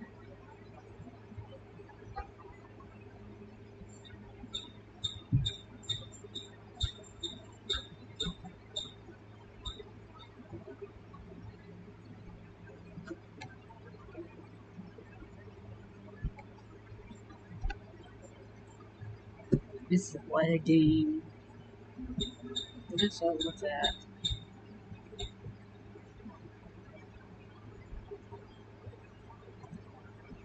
Everything's just lagging.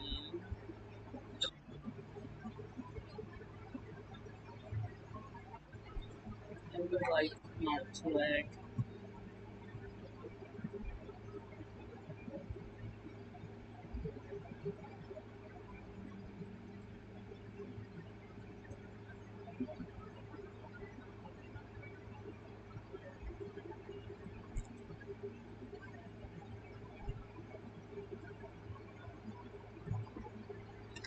You know what?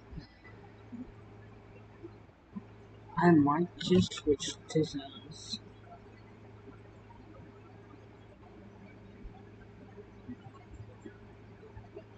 Someone being a scammy boy. Someone's being a scary butt. Yes.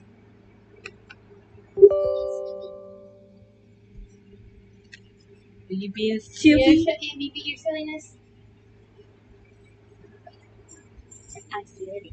I'm seeing it. This morning he was dancing. He was actually playing. He's saying my bias. Get cookie? Watch. I gotta get a piano. I need to make sure he doesn't go to the kids for a second. And close the gate. That's why you got it, dude. He doesn't want to sit up here all the time. You know he's an active baby. Use the gates. That's why we got them. You can't open them all the time.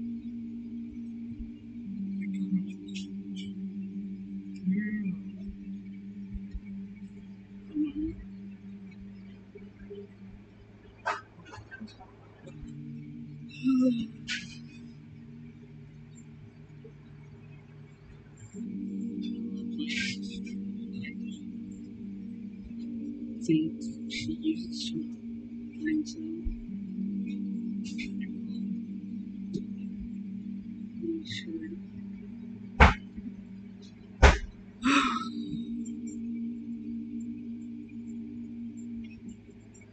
He wants to crawl, he wants to explore. You can go on the kitchen, come in the kitchen, put up the gates. He's not able to open them all the time, but he's trying. Because I see him. I seen him. Put up the gates, and it worked. It worked. It worked. It worked.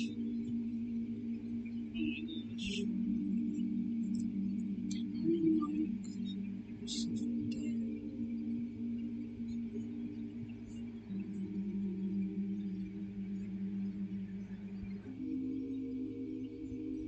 She's got nothing on work today.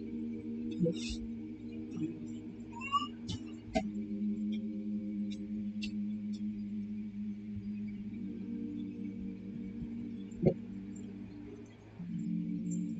babe.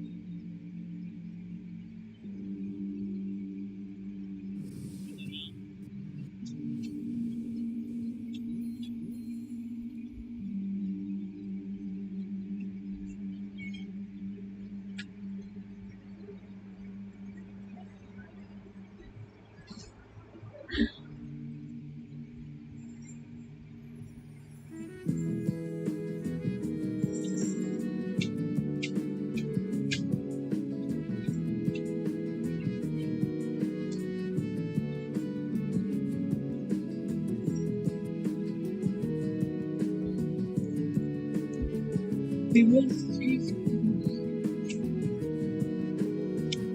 What? What you doing?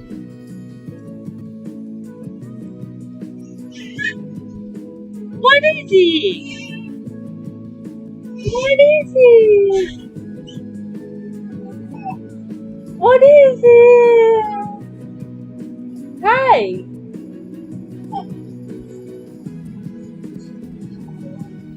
What is it?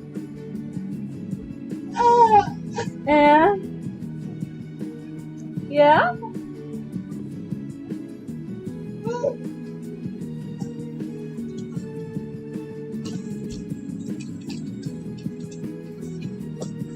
What is it, bud?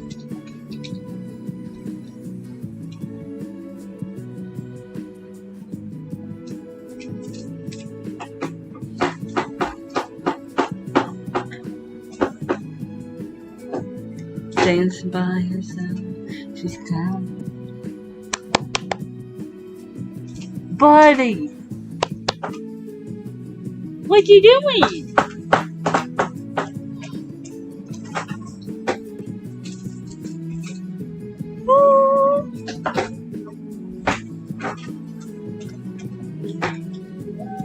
I don't know.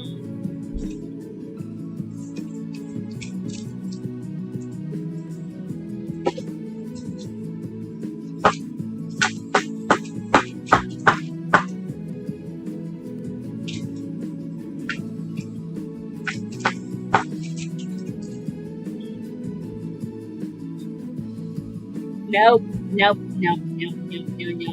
You don't do that.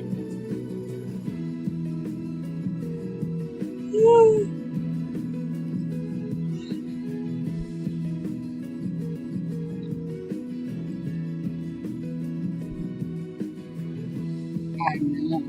I know. I don't have money. I don't have money. I need to be kid. Okay.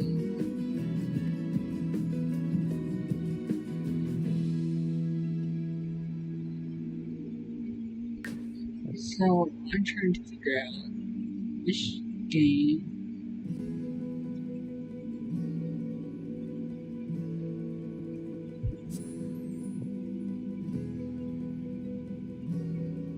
Go back.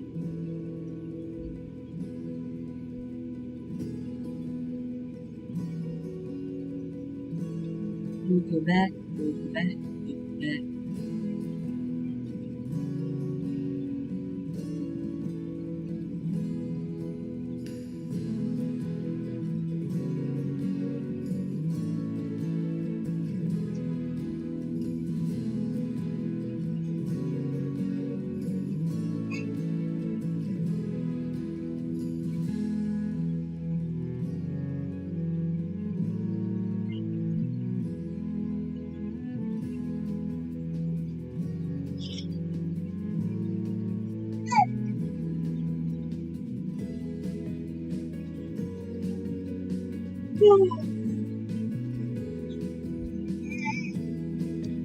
What? What?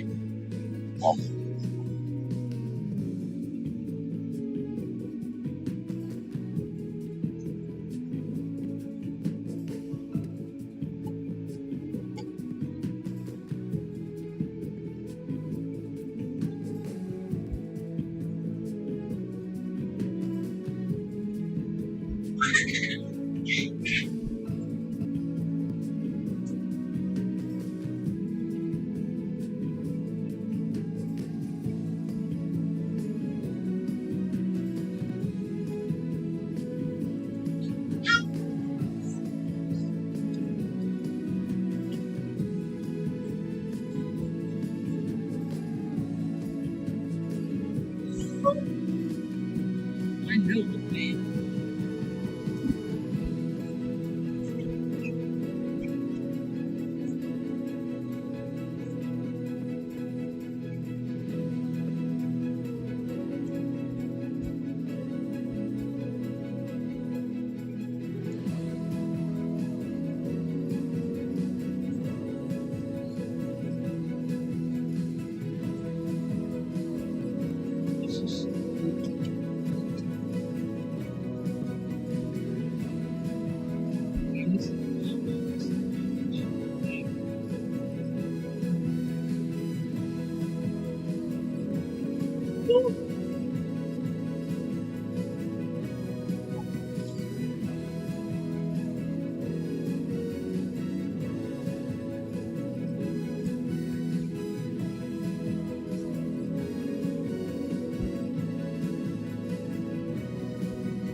Okay, let's see. I think this is our household. Yes.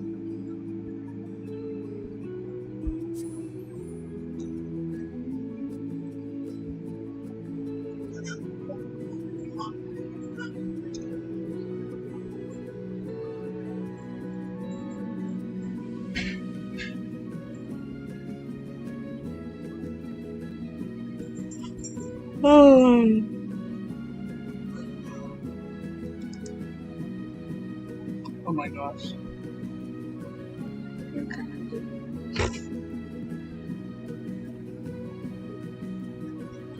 Just welcome to the fun time dance floor, dance floor.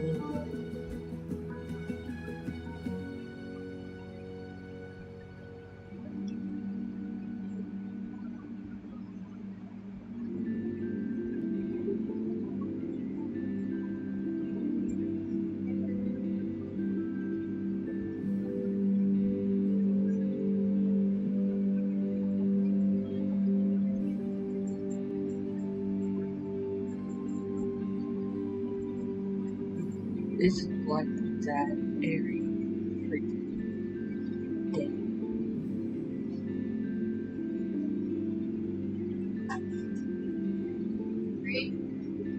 Man. Anyway, cat food.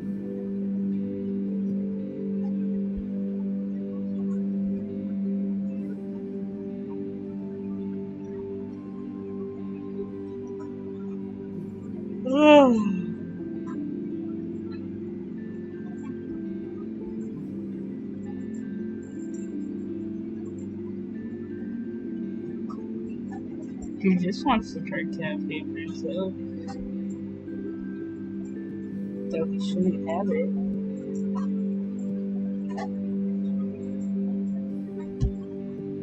So he really, really, really shouldn't.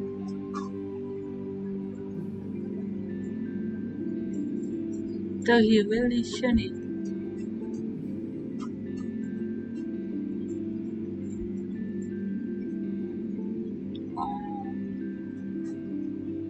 Princess, princess, princess. I'm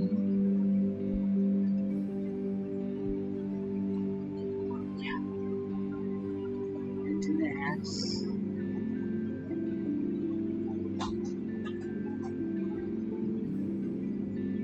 It's like the image is horrible today.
Okay, there we go. There we go. So, when we when we last left off with our lovely little family, the Wickies, they had just got done with office. And so, now they're kind of just chilling out. Let's see. Maddox is, well, he was shoveling the snow. Molly's asleep and their toddler. Well, I think she's about to be a toddler.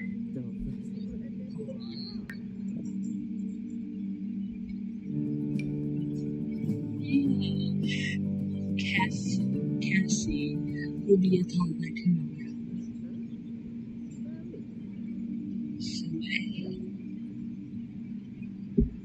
So your wife is pregnant, and you got a stinky baby, and she's sleepy, so you should take on the responsibility of changing her diaper and making sure that she's clean.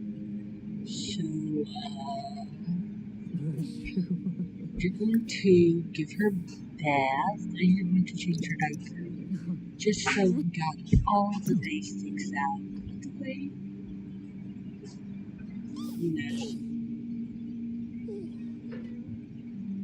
change her diaper, give her a bath. The cat's running around like a crackhead. That's pretty normal for cats. Nothing new there. So, yeah, change cats. And for some reason, they always just leave this here. So, we got to get rid of it. Drag it to the kitchen.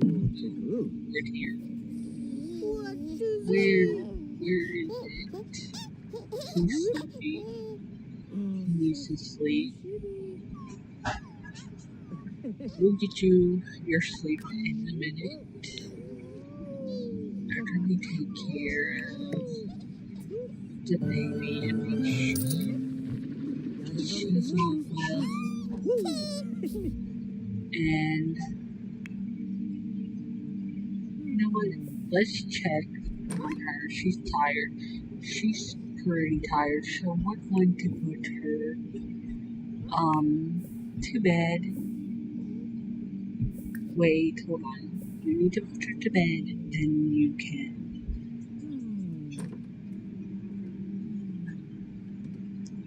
You can go to sleep. Do that. Stevie? Deborah?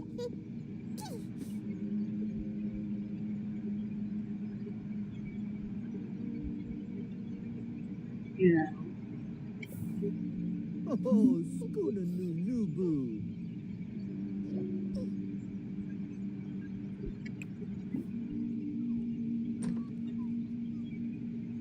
No, put her to sleep.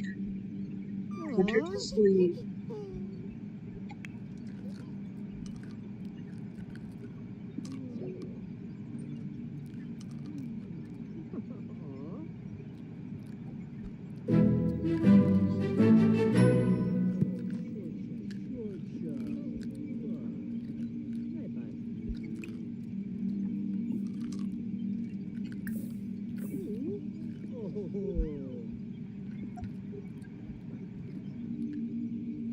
Put her down. Oh. Go take care of the dog.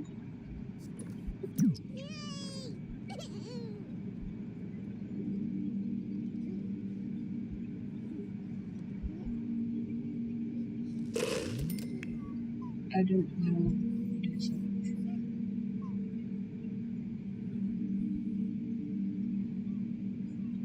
You know, go feed, call the petty,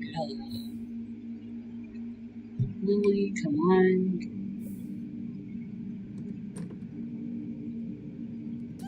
Jaruk. And let's play with Mr. Sweet.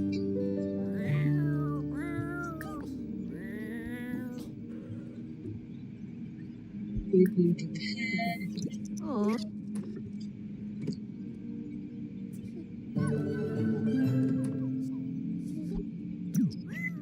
Oh.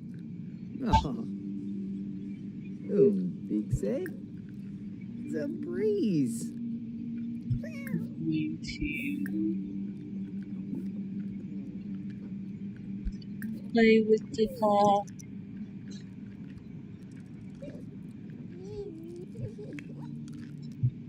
And let's see how much. Oh. Probably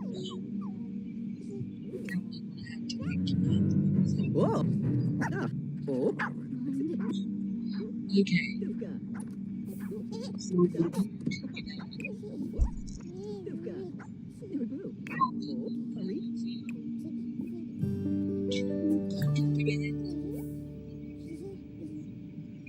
because your child is not in the slightest. Something needs to be done. You cannot leave her like this. You gotta.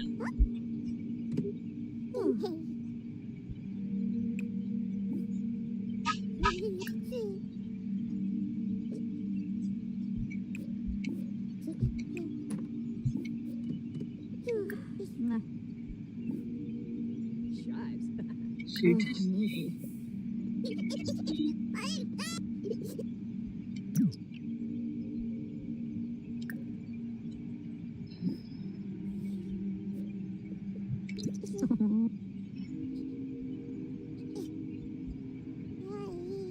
Oh. Goof. She's just not wanting to sleep. Go to sleep. Oh. No. There Oh. she is.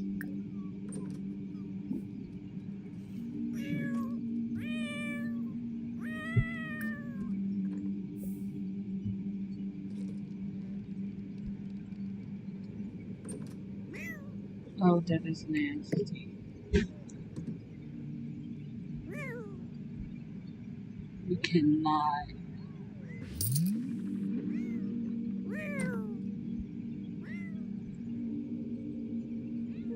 Okay, so be treat, and you're going to play with.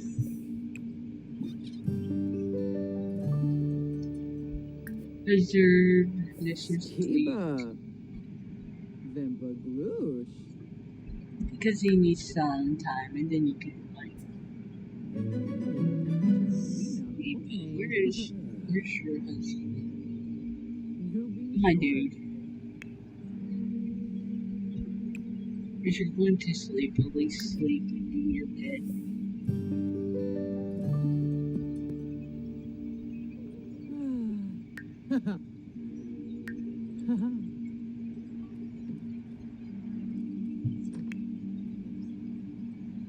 And so we have done that. Oops. Nope. Nope. We have done that. And with that being done, I think we are going to make a cake for our little dear. So we're going to cook. Huh? It's my infant son's birthday, so I need to make her a cake.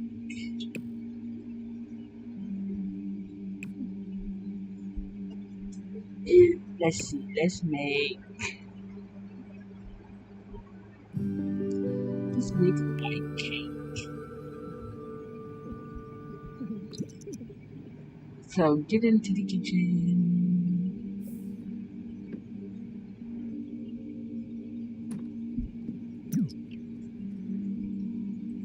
Get into the kitchen, and we will make a beautiful cake. And we will let the other two sleep, and we'll celebrate Casey's birthday. And we should be pretty much done.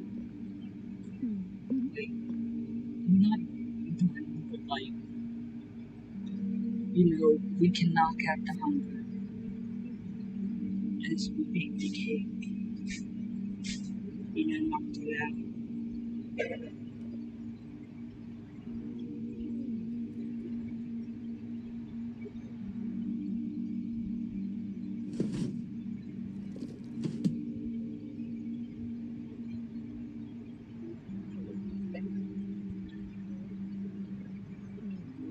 And that is very great because we can just sit back and relax.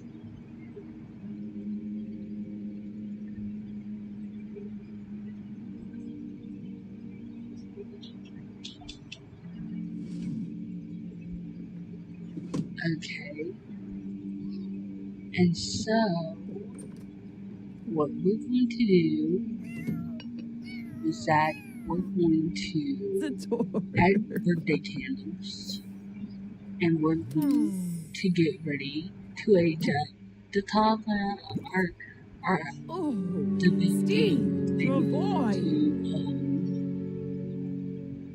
to help blow up the candles. So we're going to help Casey. We're going to get her. We're going to have her blow out her candles because it's your birthday. It's your birthday. It's your birthday, girlfriend. Oh, it's your birthday, Casey. It's your birthday. Bobna. It's your birthday. Toonie. Go. Oh, Jane. Then Orf.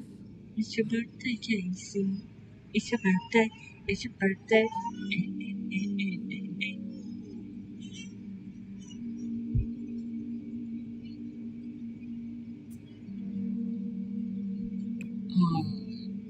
Use that.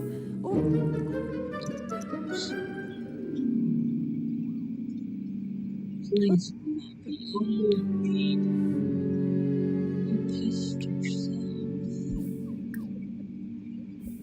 Well, mop it out.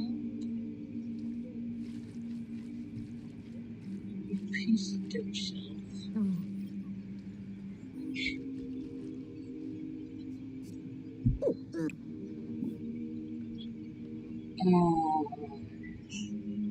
You take a bath.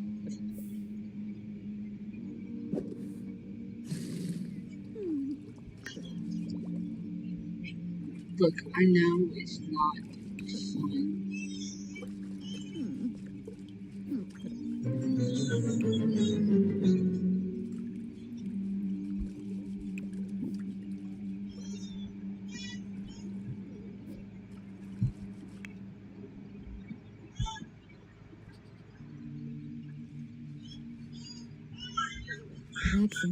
Let's see how you're doing. Your sleep is better, so I'm going to interrupt it. I need you to do the job.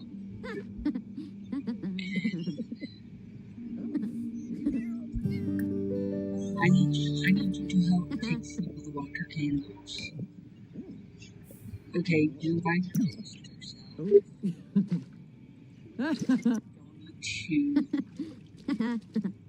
You need to make Casey.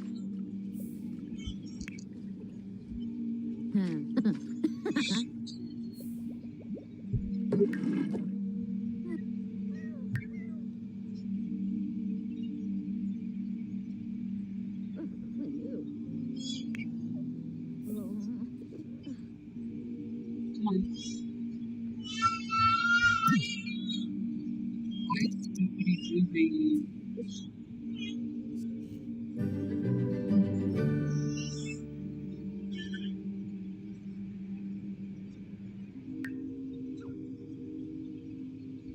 I'm glad.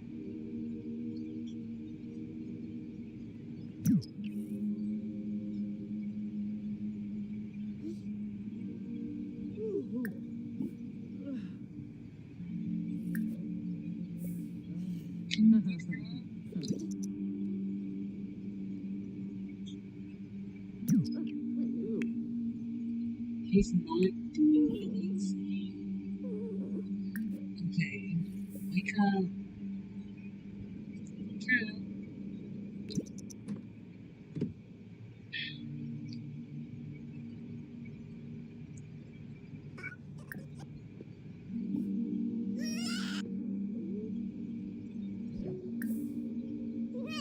Okay, so. Can you do the chicken's going with you. Mac and cheese because I know you're going to.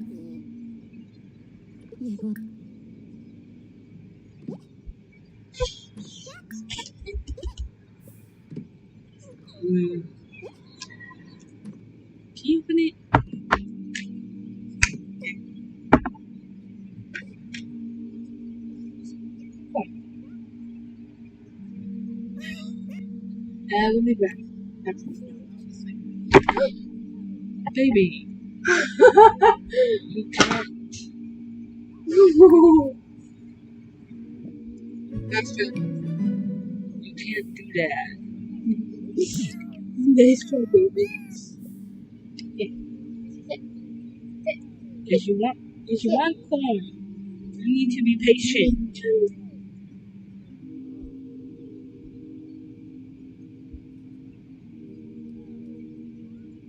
You need to be patient.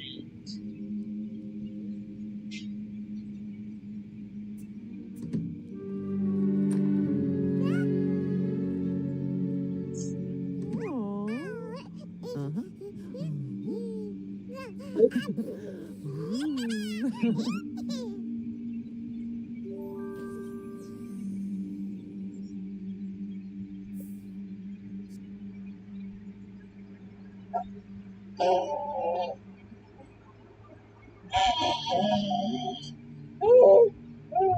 Can you give me something to wipe off his hands?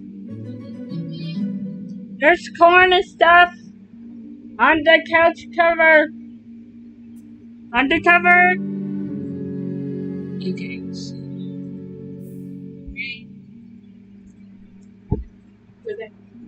Dude.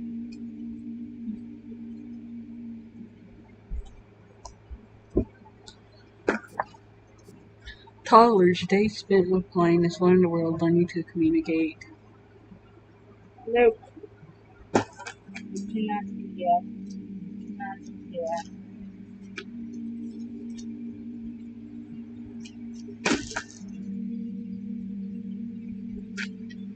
No. No. Right here.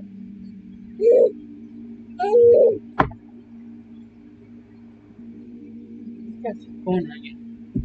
So pick a tray. We're going to do.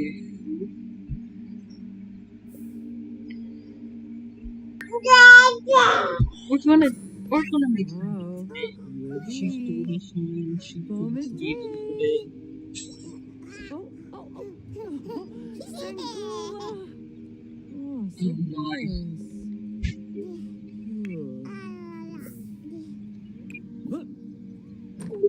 Oh, Borba. Swinke. Serene.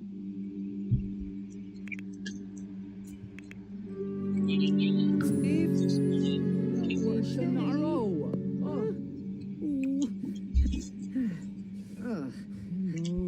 Blitzen. Neat. Hishinoi is Bajaruk Sabe. Sangso. Grebo! Yabasane. Susu.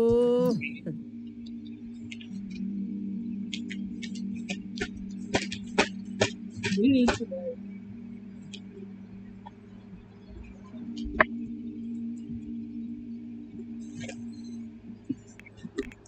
Testing sheet true.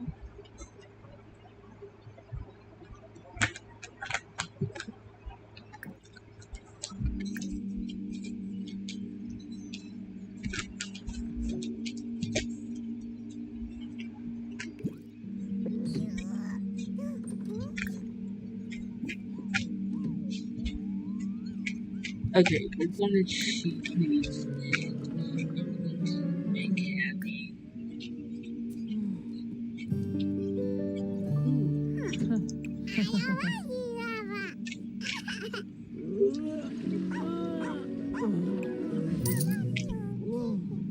Corn. We're gonna do this in the Roshun. Oh my gosh.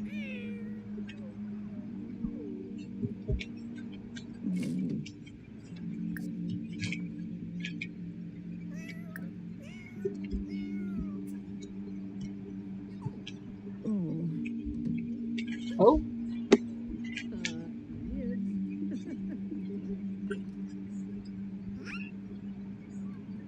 Okay, let's go in.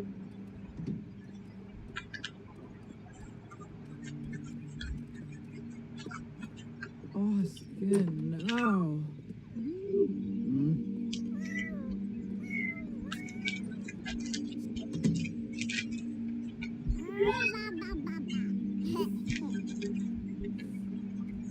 If you would stop moving around. Okay, since you're a bit better, why don't you clean the bathroom?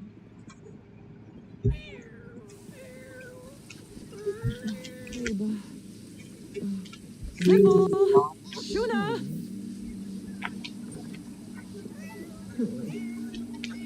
Oh. Oh.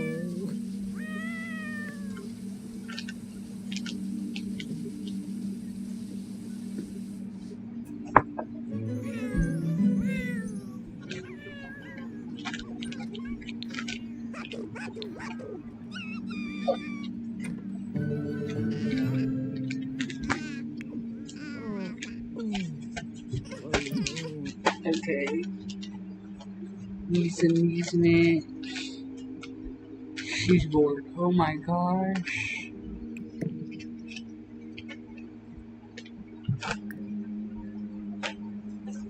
So, clean the snow.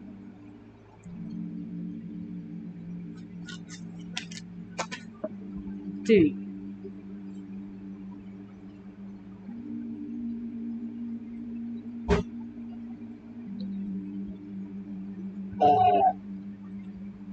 Nope, nope, nope, nope, nope, nope. Oh!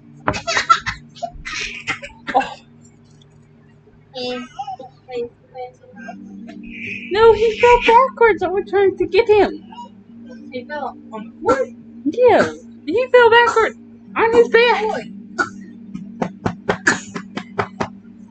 I was about to get him. You need to quit being a little reckless, dude. It's not funny. You need to quit being You reckless. find it funny. You find it funny.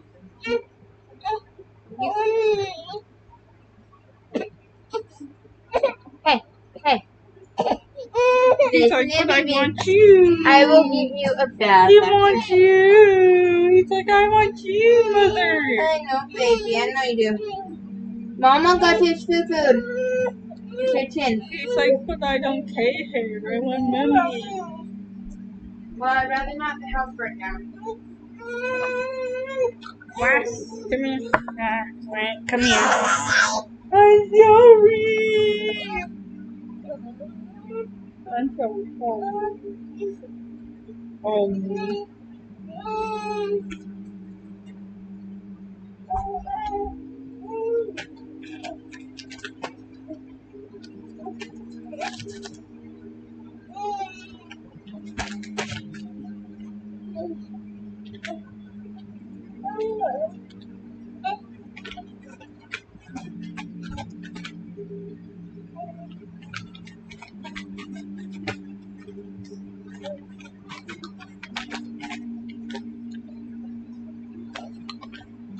Where? What? I am giving you the food. I don't know what else you want.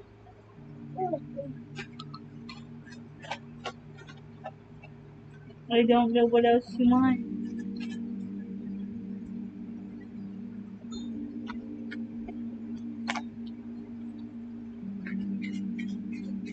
You cannot have that.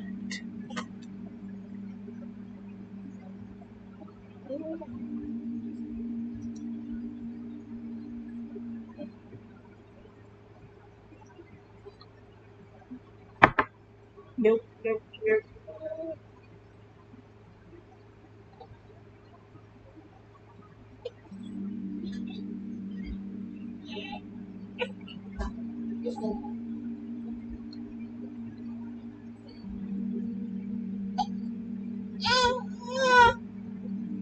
I need to wine. I'm coming. Give me a second.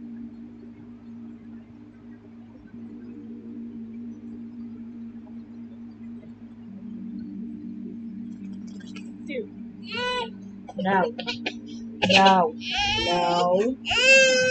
No. No. No.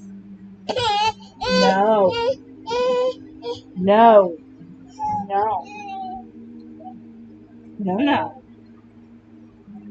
You got no. No. Sit. No. No.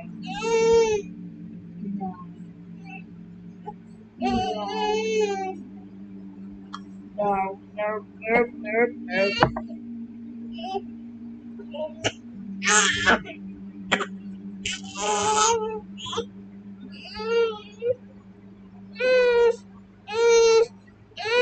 You are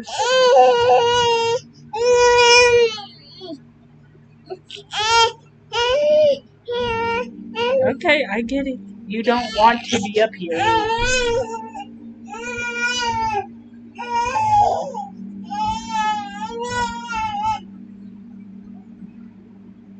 Ben, no, no.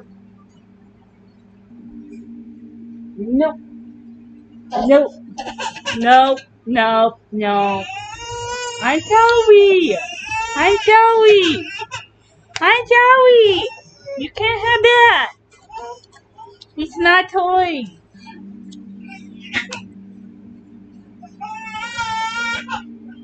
It's not toy. Oh, poor man. Dude.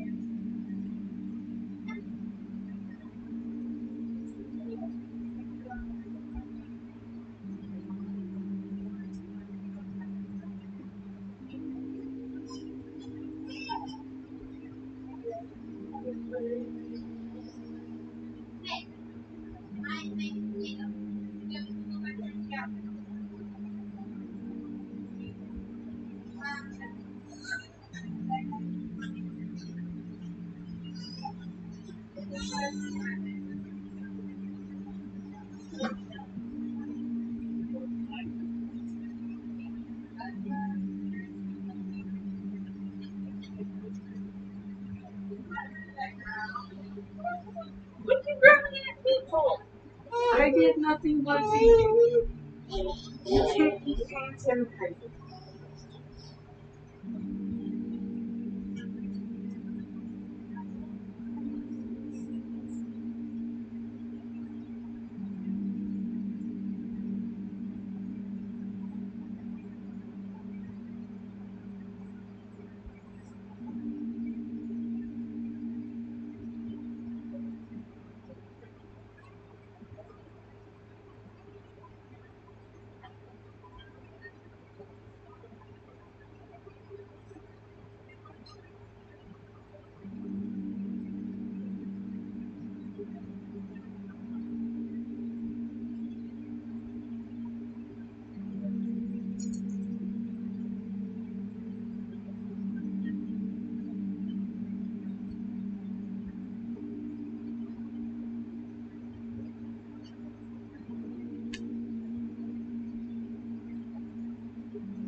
free!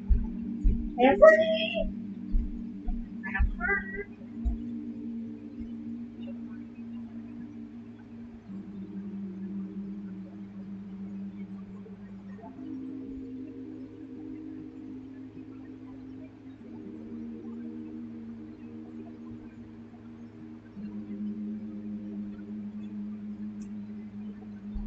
Free!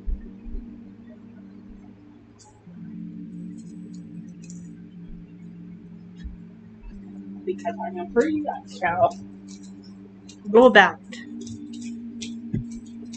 Okay.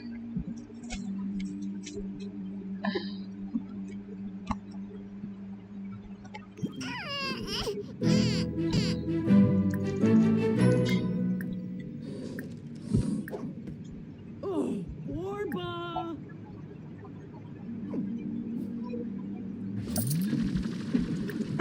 Eat your duvet. Make Kathy, Oh, make her happy. boo.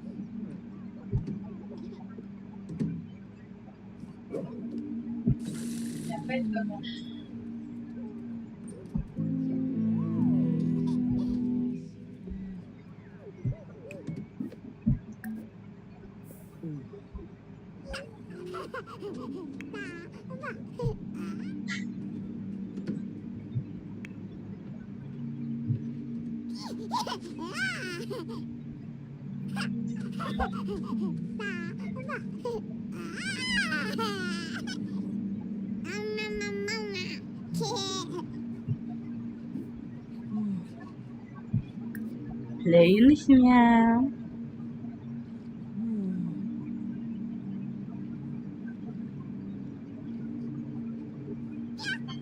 Oh, a bird.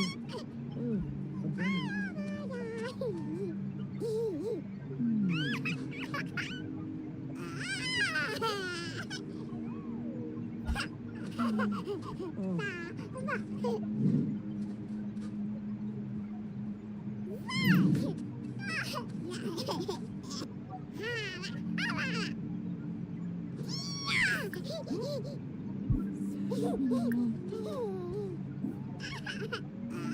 Hug and pet the kitty.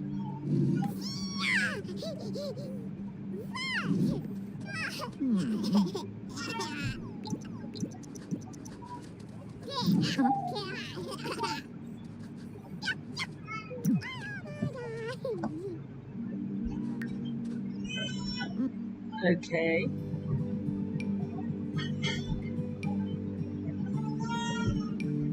It'll be spring pretty soon. And we'll have another birthday.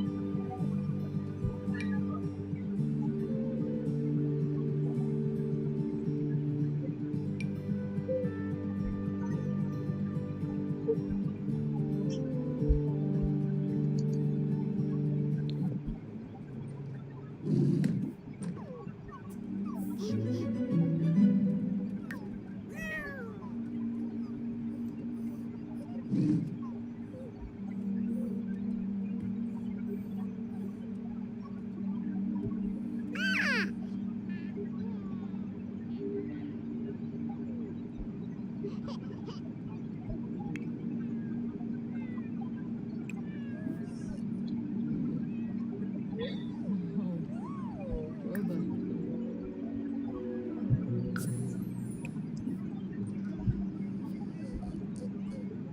Happiness or aww.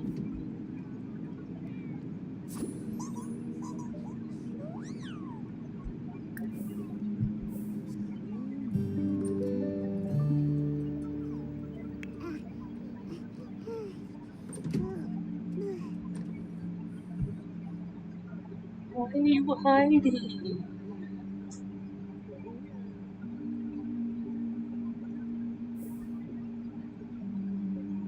I promise nobody is even going to mention what happened.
Okay.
Hold on, I want to take a picture of that.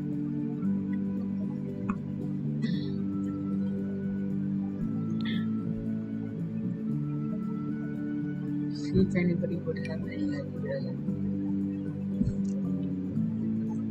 of where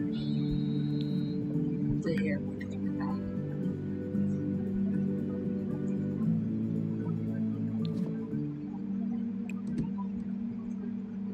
Okay, so Oh.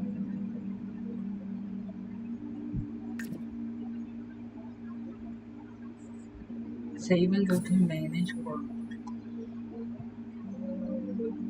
I am going to try to build this a little bit bigger for the monkey use.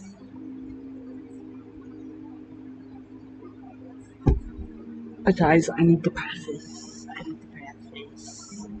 Pass this. This one I need. Yeah.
What the?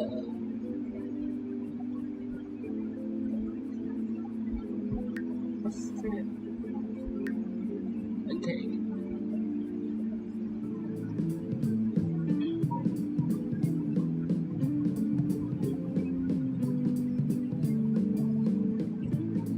Edegom Schloaf.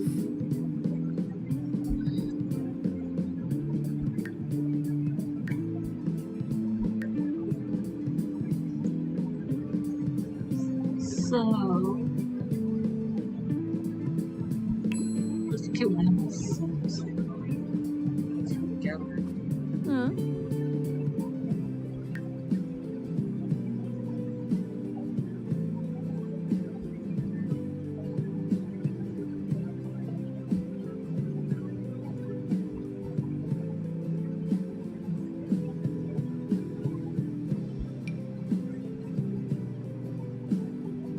We have the ones.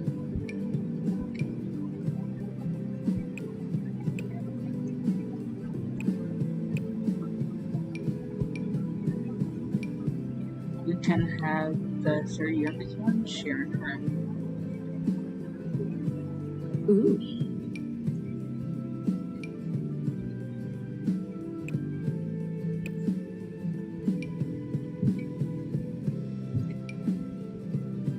Kennedy.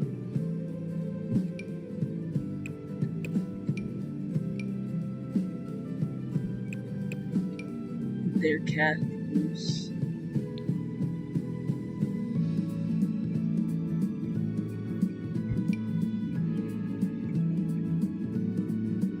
Syphilis. We've been on four ribbons. And this place, this is not like her here.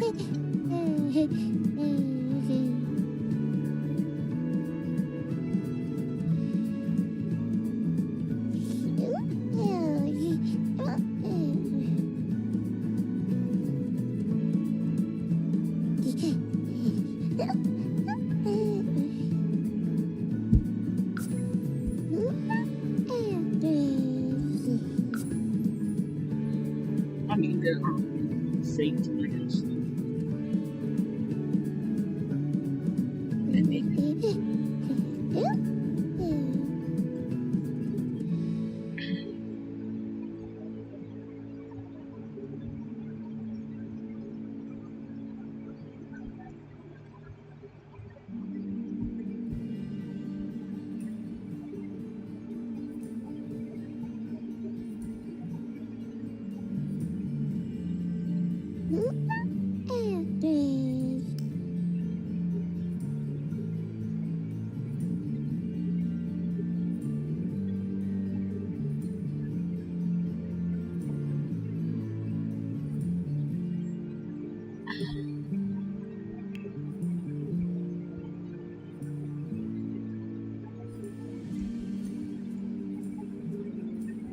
hold on.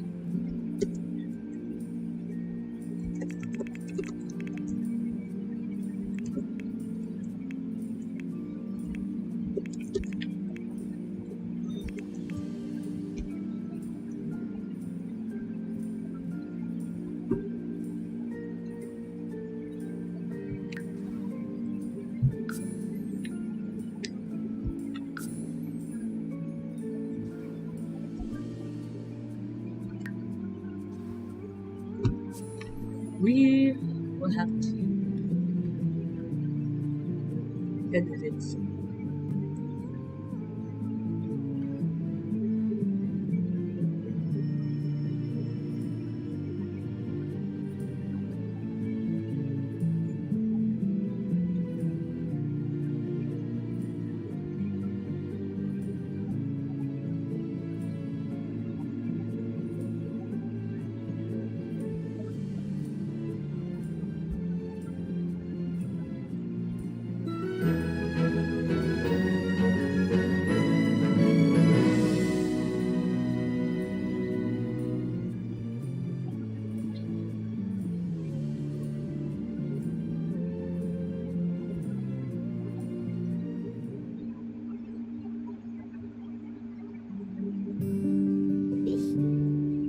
Okay, so we are going to like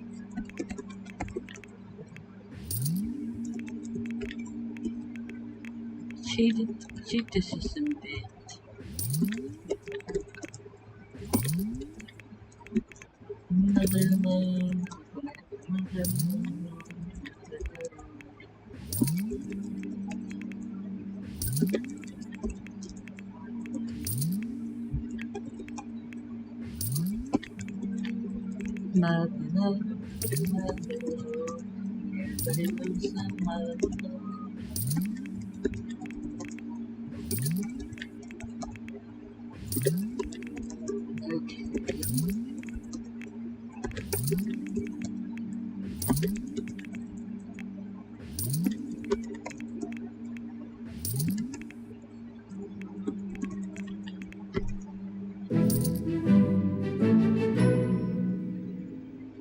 And plus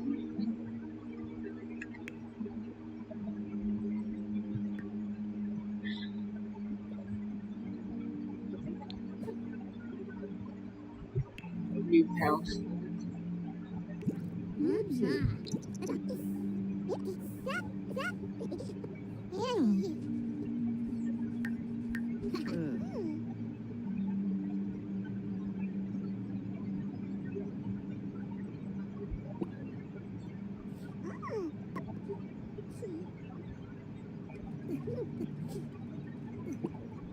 Go ahead and call, please. Oh, Cardool.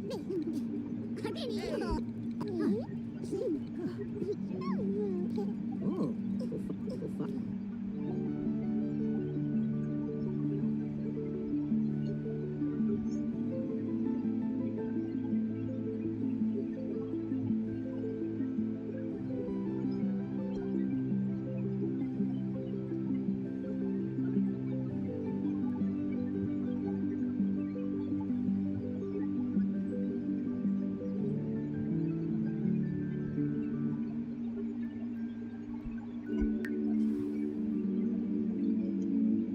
Yes, you can.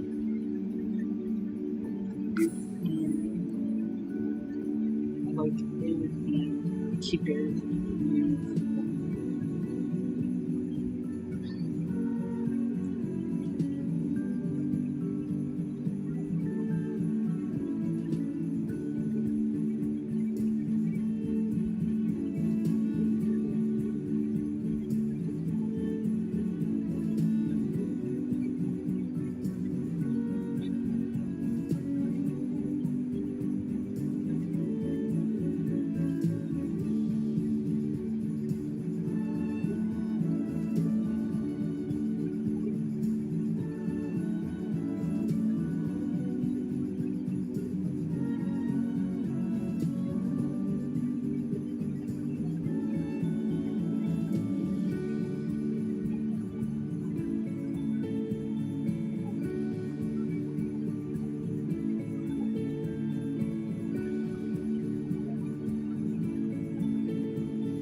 Sona. Kimba.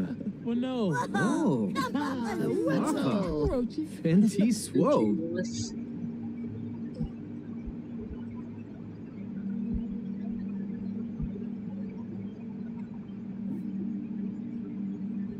okay, can everyone like get inside?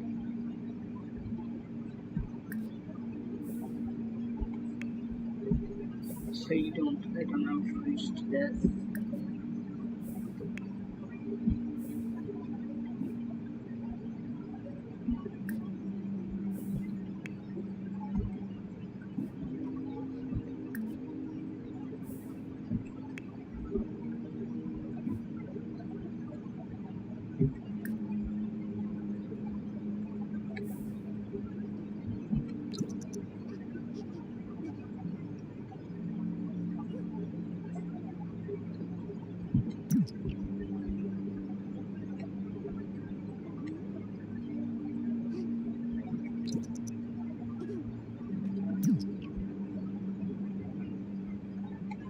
Bro literally phase on through the wall.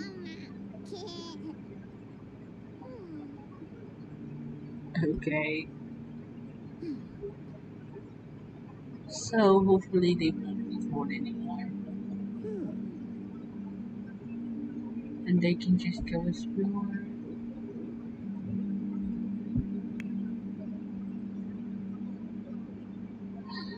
Oh no, they don't.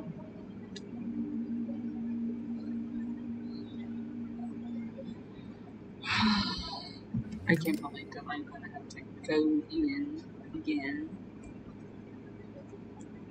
and do this myself.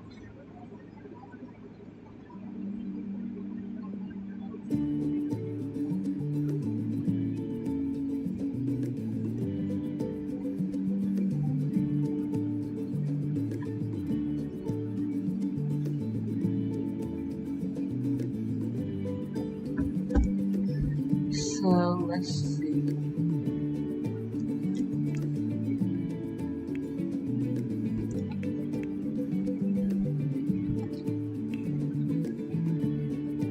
Okay.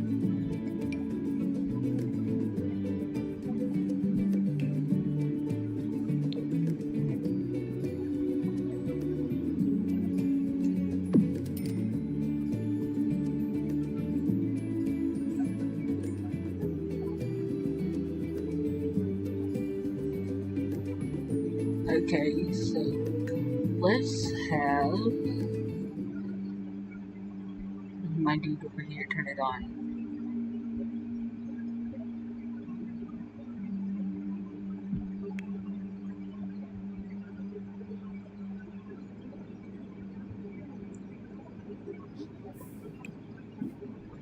So let's set it to 1.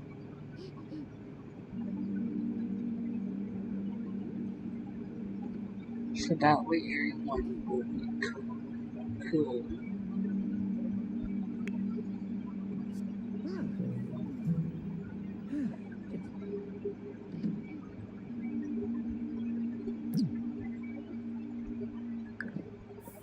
And I'm going to exit game, save and exit, and I am going to stream in the stream. In the stream here.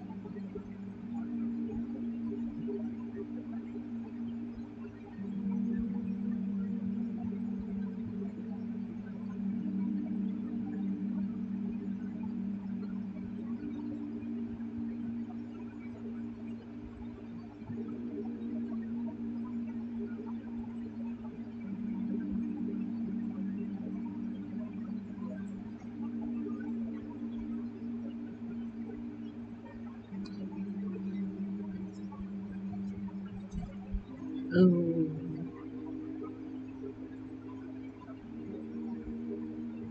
oh my gosh.